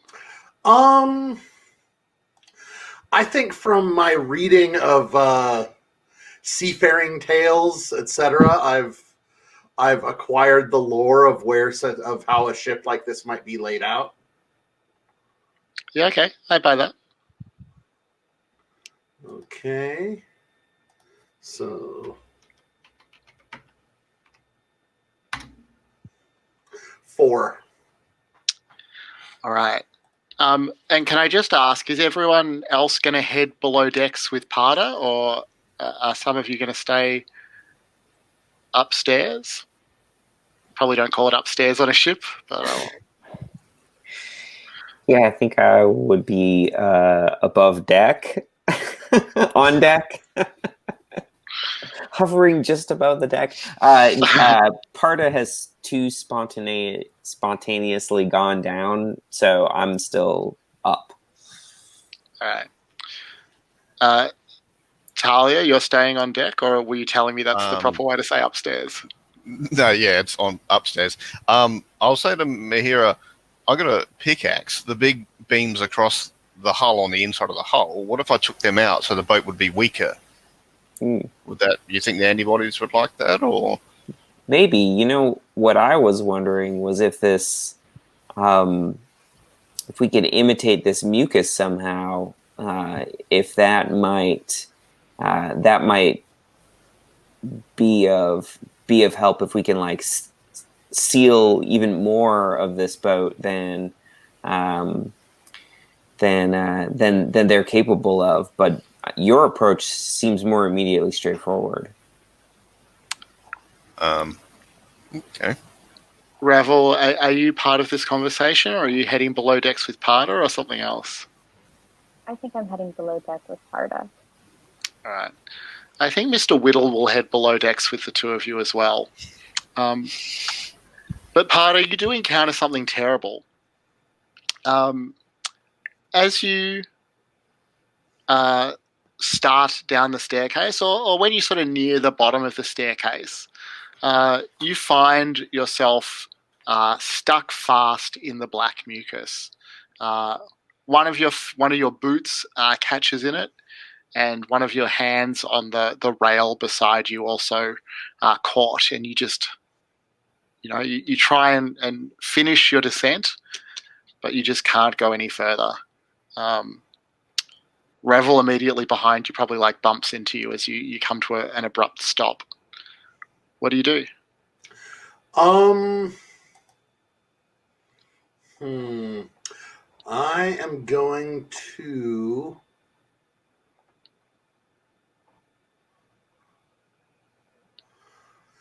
I'm looking through and seeing if there might be some equipment that I want to use here. So,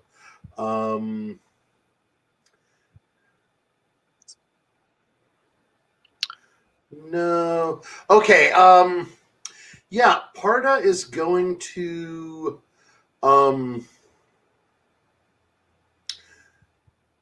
she's going to try to use her letter opener to kind of like work at it, see if she can either I think she's going to heat up her blade in her torch and then try to like singe back some of it around my boot and see if the application of heat to this black ooze will be helpful. Do you like to explain to Revel and Mr. Whittle what's happening, or?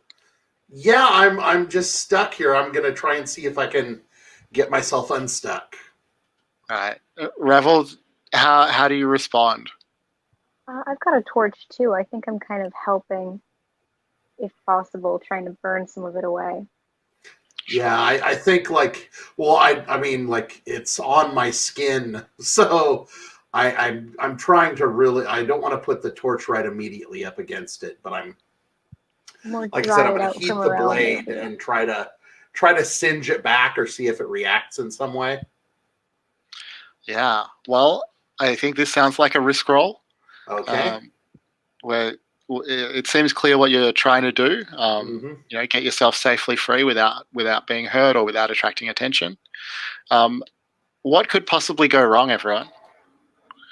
Blake? Um, it that little part of the ship starts catching on fire. Yeah, flammable seems like a great option. Roby? It fuses more like a scar. Like you're free, but it's gonna stick. Gerald? Yeah, I mean, it's like a quicksandy kind of. The more you struggle, the more stuck you get. So, like your foot's stuck, and you're trying to free yourself. Then your hand is stuck. Then you're next thing you know, you're in a worse way. Yeah. I think what else could possibly go wrong is that there's some sort of monstrosity down here that's worse than the immune bodies that is attracted by the flame. It does seem like you're using your equipment to your advantage, so that's one light die. Who would like to propose a devil's bargain? Oh, well, we just lost Romy, but Blake, do you have a devil's bargain to suggest?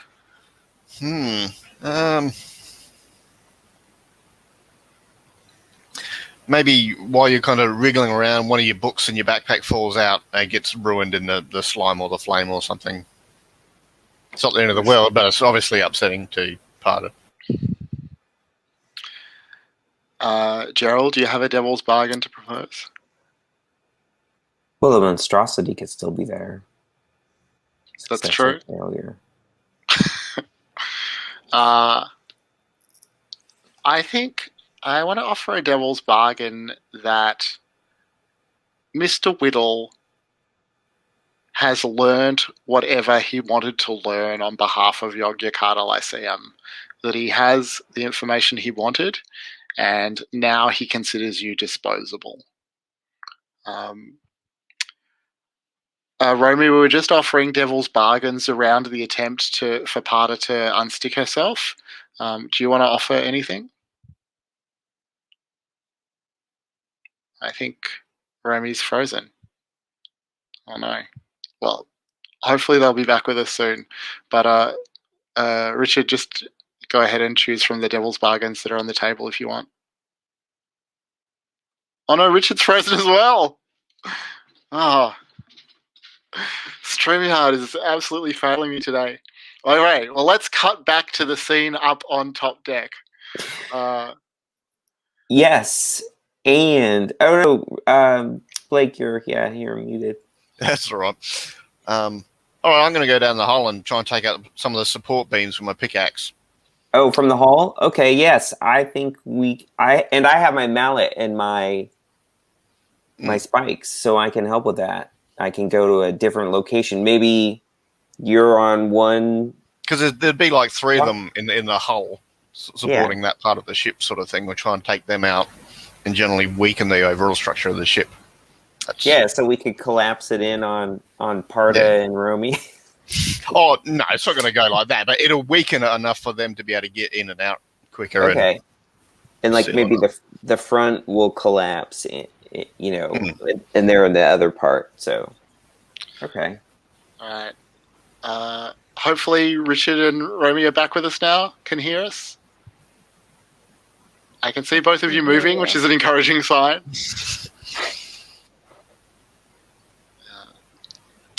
All right. Well, let's just finish up this risk roll. Richard, did you hear any of the devil's bargains that were proposed? Can you hear me at all? Yeah. Can you hear me? Oh no, he's frozen again. Oh no. All right. Well, we'll leave Parda stuck to the stairs for now. So Talia and Mahira, your plan is, so this is clearly going to be a risk roll. So Okay. I think I'm back. You do sound a lot better now. So we'll come back to your risk roll, but we're just gonna. I didn't catch the last devil's bargain, but if you're in the middle of something. All right, yeah, we'll come back to your devil's bargains. The Talia, you are going to have to make a risk roll for this plan to succeed. Yeah, I might slightly modify it because the mass. If we take out the mast, that'll make the overall size of it a lot smaller, and that'll be easier than the support beams in the hull, I think. So we just chop the mast down. Chop down the masts. Okay. Yeah. So I think what you're hoping will happen is clear. But what could possibly go wrong here, Gerald? Mast could collapse on, and I don't know, you're like super prone, covered with a mask kind of thing. Trapped under the mast. Yeah. Romy? Pass, sorry. Okay. Richard, do you have a devil's bargain to offer? Oh no. Well, that is clearly a no. I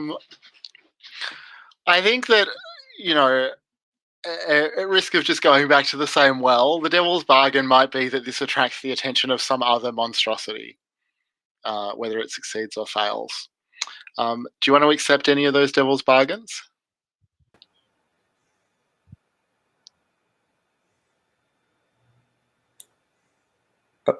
You're muted, Blake. Yeah. I'll get trapped under the sail or debris from the sail, the mast coming down and stuff. Yeah. Okay. And do you want to roll include a dark die to risk your mind or body? Yeah, what the hell? Because I think I'm trying to cut it so it falls towards the ship, not towards the animal, because we're trying to make the animal in less pain. Yeah. Sort of thing. So that's probably why I got caught by it. So, yep. So I'm rolling risk 2, or? So risk 2, 1, because you're using the dark die, if that's what you want to do. Yeah, why not? Nice. So your ruin will go up by 1, but you'll succeed. So you do bring the mast down. Your devil's bargain was about being pinned under it, so it makes sense to me that that's what happens. The mast falls on you. You're not fully trapped, but it hurts. You're injured enough that your ruin goes up by 1. Yep.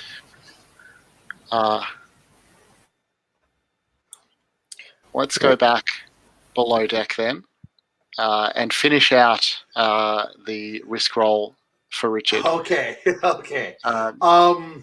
So I'm to avoid. I'd like to get this roll done before it before I glitch out again. So sure. I'm not going to take any devil's bargains. All right. I'm just going to roll 1 die for now. All right.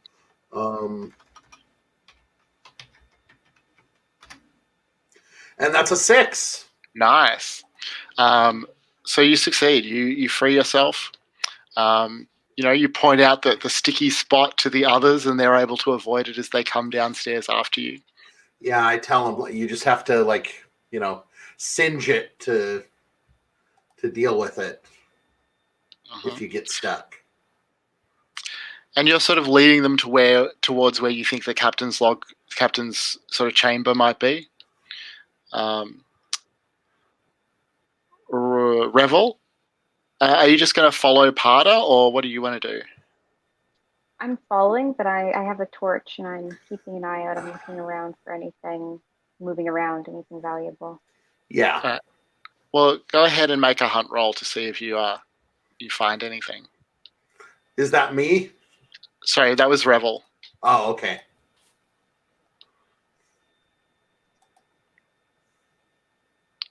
Yeah. Well, wait. Did you have two dice for your hunt roll? Yeah. What's the skill torch? that you're using? I don't think the torch by itself Oh, sorry. isn't going to count. Yeah. Isn't going to be enough for a die because otherwise, you're always going to be getting the second die. Do you have a skill or another piece of equipment that you're relying on? No. All right. Well, I'll just get you to roll again with one die. All right. So you get a token, but you encounter something terrible. So what you see, so you're looking for movement, you said in particular, or anything of value. What you notice is that, well, you see a face. At first, you think you see a person, but you realize that what you're looking at is more like half a face. Emerging through one of the walls. The person has been sort of dissolved partially into the ship by the black mucus, but does not seem to have died. There is breath coming from the half a face where it emerges from the wall. It may even groan in some distress as you pass by. What do you do? Hey man, how you doing? It doesn't talk to you. No? No. Groan twice, if you understand me. There's just one long, low moan. I'll take that as a leave me alone and I move on. All right. Mr. Whittle just pipes up, oh, absolutely fascinating, and starts sort of poking at the face, maybe making some notes in his large book. Back up on top deck, Talia and Mahira, where you've toppled the masts, a couple of immune bodies have come up and sort of started both sniffing around it and spewing out this black mucus that they like to spread. Help. I'm going to try to, move the mast off of Talia. And while I do, maybe that is when I can exchange my 1 token for gold, because maybe I see something because I'm in a different position, or something's been knocked loose or something like that. If that's possible, but I don't know if it's risky to try to move this mast, but I think that's what I need to do. I think it's safe to say that it's risky to try and move this mast while the immune bodies are poking around at it. But before you get to move it, you do find maybe where the mast fell, it kind of cracked the surface of the deck, and just underneath it, you can see a knapsack that looks like someone had kind of stashed away here. If you take a moment just to glance inside, you'll see that it contains some flammable liquid, flint and tinder. Looks like someone was planning to make Molotovs, and that is worth 1 gold. Let's talk about your risk roll to extract Talia. Yeah, I'm thinking this is a heavy mast, right? Mm-hmm. I should probably use some kind of implement to do that. Well, let's just go back and start with what you're hoping. Yeah. So what I'm hoping to do then is to just get it moved enough for Talia to be able to move out from under it. Great. All right, everyone. What could possibly go wrong? Let's start with Romy this time.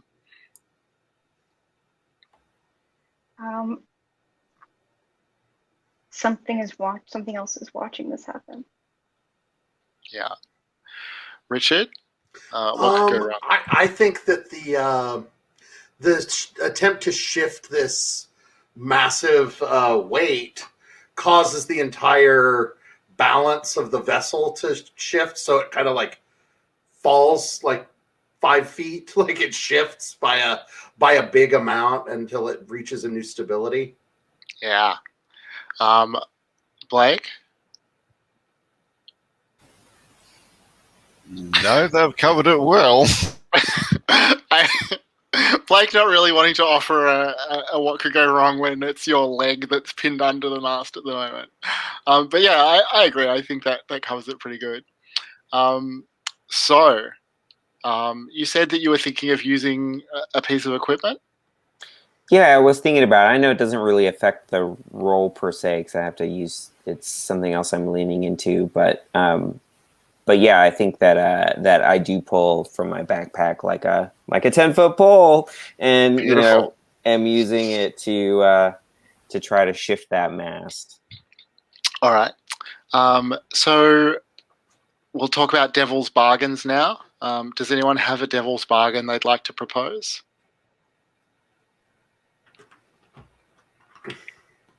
You dropped something. Drop something into the black mucus. A weapon, maybe? Like, what are we talking about specifically? I think a weapon or something otherwise important Mhm. to you. Sentimental. Richard, do you have a devil's bargain? Yeah, I think that in the process of doing this, your offhand comes into contact with some of this tarry substance, and it fuses your fingers together. Mm. Nice. Blake, do you have a devil's bargain? I guess that maybe some of the other sort of masts and stuff fall down, get knocked down, and Mahira gets trapped as well. And I think that my devil's bargain is that the creature that you're inside is in fact pregnant, and that somewhere in here you will encounter its unborn offspring. Do you want to accept any of those devil's bargains? Yes. I mean, as much as I would love the comedy routine of more stuff falling on us, I'm gonna go with I'm gonna go with and actually, as much as I wouldn't mind just dropping my bow, I'm gonna go with this unborn offspring devil's bargain. All right. Yeah. And add a dark die if you want to risk your mind or body, but you can always add that later if you. Yeah. Yeah. All right. So that's risk 2. 2. Nice. Wow.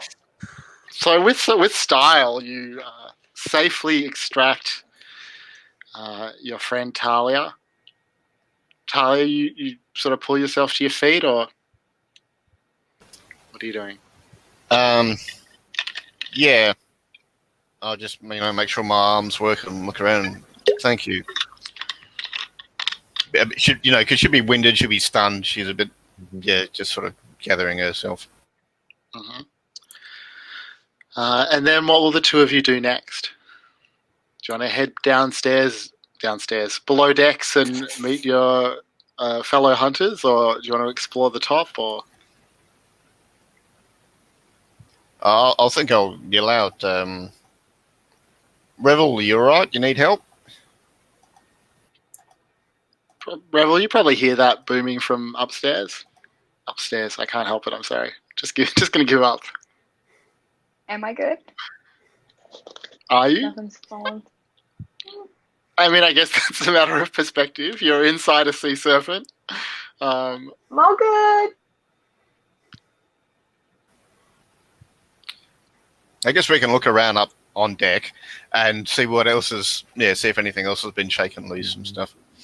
Yeah, Mahira, you're happy to do that as well. Yeah, sure. I'm not. I just lifted the mast enough until I got out. I don't think I'm just going to go down below deck. And I'll hang out up here. But I will say, Talia, I don't want to leave them too long. Okay. Well, Talia, go ahead and make a hunt roll to see what you find as you look around up there.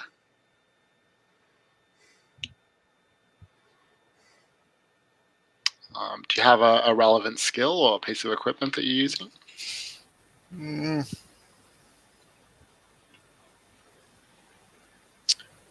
Not really equipment. I've got a pickaxe to help move stuff out of the way, but secrets? Yeah, probably not. So probably just one die. Yep.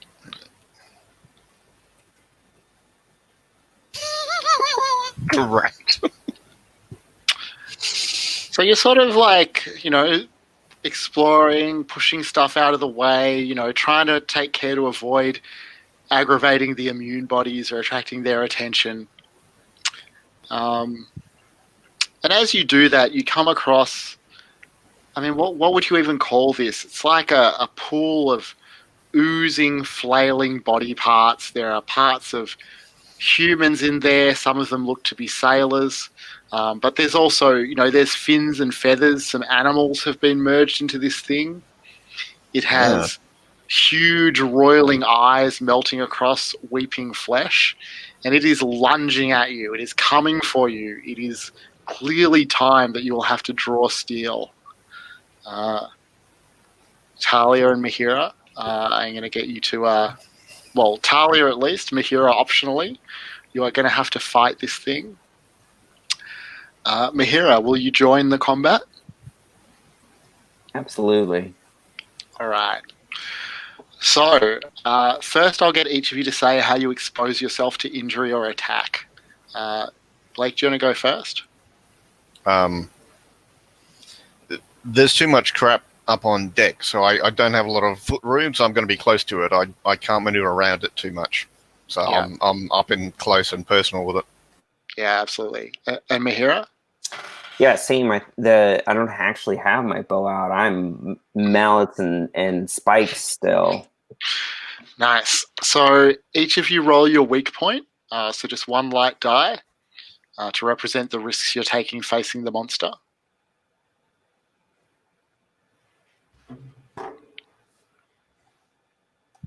Nice. And now, gather a dark die for each treasure hunter involved in the attack and roll all the dark dice together. So, who would like to roll the combat 2? You go for it. I'm rolling terrible. I've been doing that well. Okay. Combat 2. I'm on it. The monster is defeated if its endurance is 6 or less. Let me see. Sorry. The monster is not defeated. Did either of your... So that does do 1 point of ruin to Blake, to Talia, unless you want to mark a piece of armor. Yeah, I will. The sailor's claws sort of rake at my breastplate, and it's quite damaged. All right. So mark your breastplate. You can no longer use that until you get back to town to fix it up.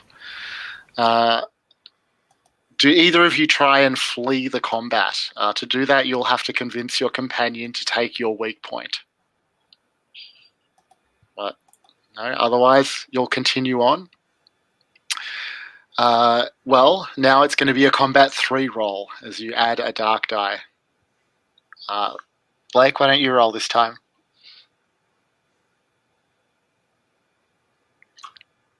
Nice. So that is 2 ruin to Mahira, unless you have some armor to mark. I think I do. So I have not yet marked my studded leather that I came out with. So the 4 doesn't count for me because it's only the 2 highest dice we're looking at? No, sorry, and that is 1 ruin for you unless you have some more armor to mark. Fantastic. No. So you do. The good news is you do defeat it. So I will get you each to describe how you what this looks like, how it strikes out at you, how you're hurt, or how you avoid its harm, and then how you ultimately kill it. The claws and hands are raking at me. They got the breastplate, and they got my arms, and but arms and are quite bloody and scarred now. And I was hacking at the arms to try and keep it at bay because it's much quicker than you'd think for a pile of bits. Yeah.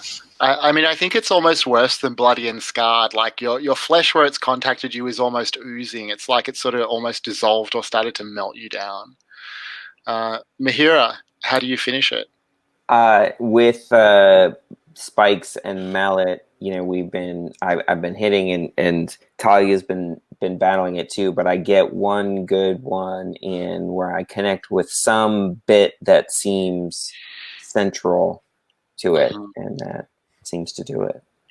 All right. So you can try and harvest some valuables from this thing. Who would like to roll for gold? Sure. What can you please remind me? So it's 8. So I think it's gold 8. So you roll a number of dice equal to it's the endurance that you beat it at. So that was 8. So you got 2 gold, which means you rolled 2 6s. Cool. Nice. Which we will divide evenly. Beautiful. After that, will you continue exploring above decks or head down to meet your companions? What do you say? Well, they haven't screamed or anything. Maybe, maybe they're fine.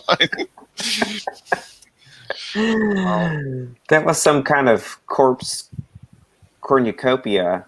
Yeah, vengeful spirit thing. Yeah. Maybe we should check on the others. They might need our help. Yeah.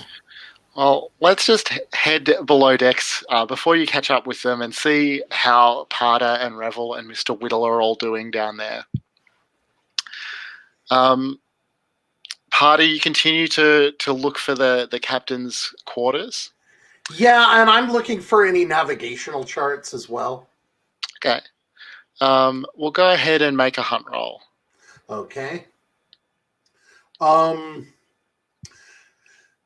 And I'm really I'm trying to put myself I'm like, if I were the navigator, where would I put this? I'm trying to just I'm trying to bring my spontaneity into it.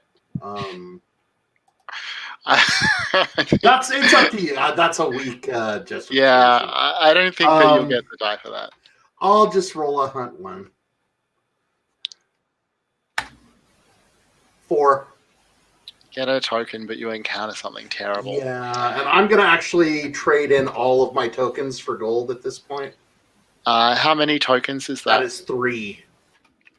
All right. So you find, I guess, a few things then. You find a cabin that you think, like this probably is where you would have put the navigation charts or something like that. To get into the chamber, you have to step over a leg that has merged at the hip with the door jamb and is sort of kicking out reflexively. So you can step over it, but it's somewhat unpleasant. But you definitely find in this chamber, some letters home, some keepsakes, basically 3 gold worth of sailors' stuff that they've left in here. Maybe some information that I know how to turn into money back home. Yeah, I mean the ship, information about the fate of the ship in itself is valuable, and these letters will sort of prove and substantiate it. Yeah. Revel, what are you doing? I'm looking around too, but more for trinkets. We're here for treasure. Okay. We'll go ahead and make a hunt roll as well.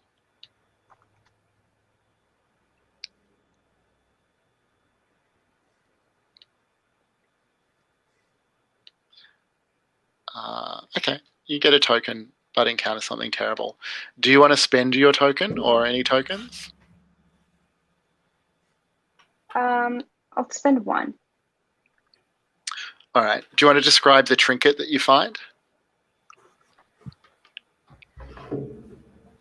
A timepiece. It's really old and kind of rusted over, but it's very pretty. All right.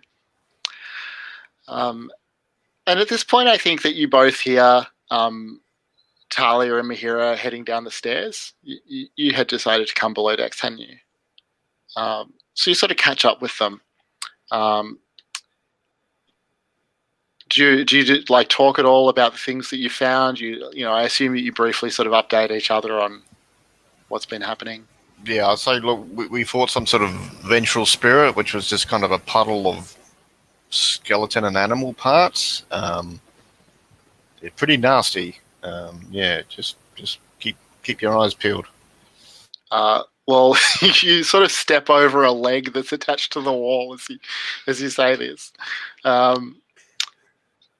Mr. Whittle, I was very much against coming onto this ship, but I must admit I was terribly wrong. It's absolutely fascinating, the biological material. It's really a miracle what's happened here. But as you sort of continue to explore, you'll come before too much longer to the galley. And in the galley, apart from some more sort of random body parts that have been dissolved and merged into the ship, you'll see most of the body of the captain. She is herself sort of merged with a chair that she was sitting in at a table. What do you want to do now that you've found the captain? I mean, Parda, this was your sort of goal. Oh, you were looking for the captain's log, weren't you? Yeah. Might be at the table in front of her. Do you want to make a hunt roll? Yeah. I'm going to be using my shovel to kind of pry stuff out of the way, and yeah, I buy that. So, all right, so 6. Nice. So you do indeed find a logbook of some kind. It's sticky where it sat against the table. As you grasp it from that spot on the table, the captain's eyes suddenly open and she gasps as she sees you there in front of her. It's unthinkable to you that she could still be alive despite the horrific sort of melting that you see of her body. And she gasps at you, "Please kill me!" All of you hear this. Parda, what do you do? I'm going to get very, very close. Kind of looking her in the face, trying to see something in her eyes, and then once I see that the fire has gone out, I'm going to plunge my heated letter opener into her chest. So you see, there's a look of gratitude in her eyes as you stab her. With her last breaths, she will say, "Please tell the world what became of us." Mr. Whittle, very angry that you've killed her before he could get more information of such incredible value to science. Can't believe that you would do that. Definitely understands why people say the things they do about you back at the Lyceum. And then another voice speaks through the captain's mouth. Not the voice that you heard from her. A sort of booming voice that comes, from her mouth, but also from everywhere. And you all realize that this is the balindrakir speaking to you through her remains. And it says, "You have come here to pull us apart, but you are too late. We will live forever, every child of the Balindark. Long have we waited to feel the warmth of the day star. We shall wait no more." And with that, water starts to flood into the chamber, flood the galley where you're standing. It's already washing you away. washing you out of the ship, washing you deeper into the Balindark. And that is where we will finish for this week. And pick up next week to see what next. So I would love to do a quick round of stars and wishes, just by way of finishing up. Can we go this time right to left across the character keeper? So I'll... who's that? So Romy, do you want to go first? Yeah, I'm not sure if this is applicable, but I found the Hearthfire stuff really fun. It took a lot of what I was missing from other games that I've played that don't have an actual system for that downtime. So it was really interesting to see everybody's characters come out and the things that they decide to do. And just this incursion is so much fun. It is completely right up my alley aesthetically, and I think we're really getting into it in a fun way. I'm not sure I have any wishes. Okay. All right. Blake. I mean, epic cliffhanger. Good shit there. And also, you know, massive contrast in the style of adventure compared to the previous one. This couldn't be more different, sort of thing. So great for variety there. Parda, points for being Parda. On brand the whole time. Yeah, I feel like Mihira and Talia sort of a working relationship is evolving, and that's all cool. Yeah, I like Revel sort of continuing the scarecrow thing. I've got sort of an image of them making a shitload of these things and just Empire of Fear sort of stuff or something, you know, or maybe that's a dream she had. I don't know, but they had. But yeah, it's good. It's going well. It's good stuff. Great. Richard. Well, first off, thank you to everybody for rolling with my internet issues without too much trouble. But no, I really appreciate how like we managed to move in the same general direction, despite the fact that like, you know, Parda's goals and aims rarely line up with anybody else's. But that like, you know, we like everybody kind of just, you know, knows how to drift in the same direction for their own reasons. And that's not always easy to find with a group, especially one that's, you know, people who didn't know each other before.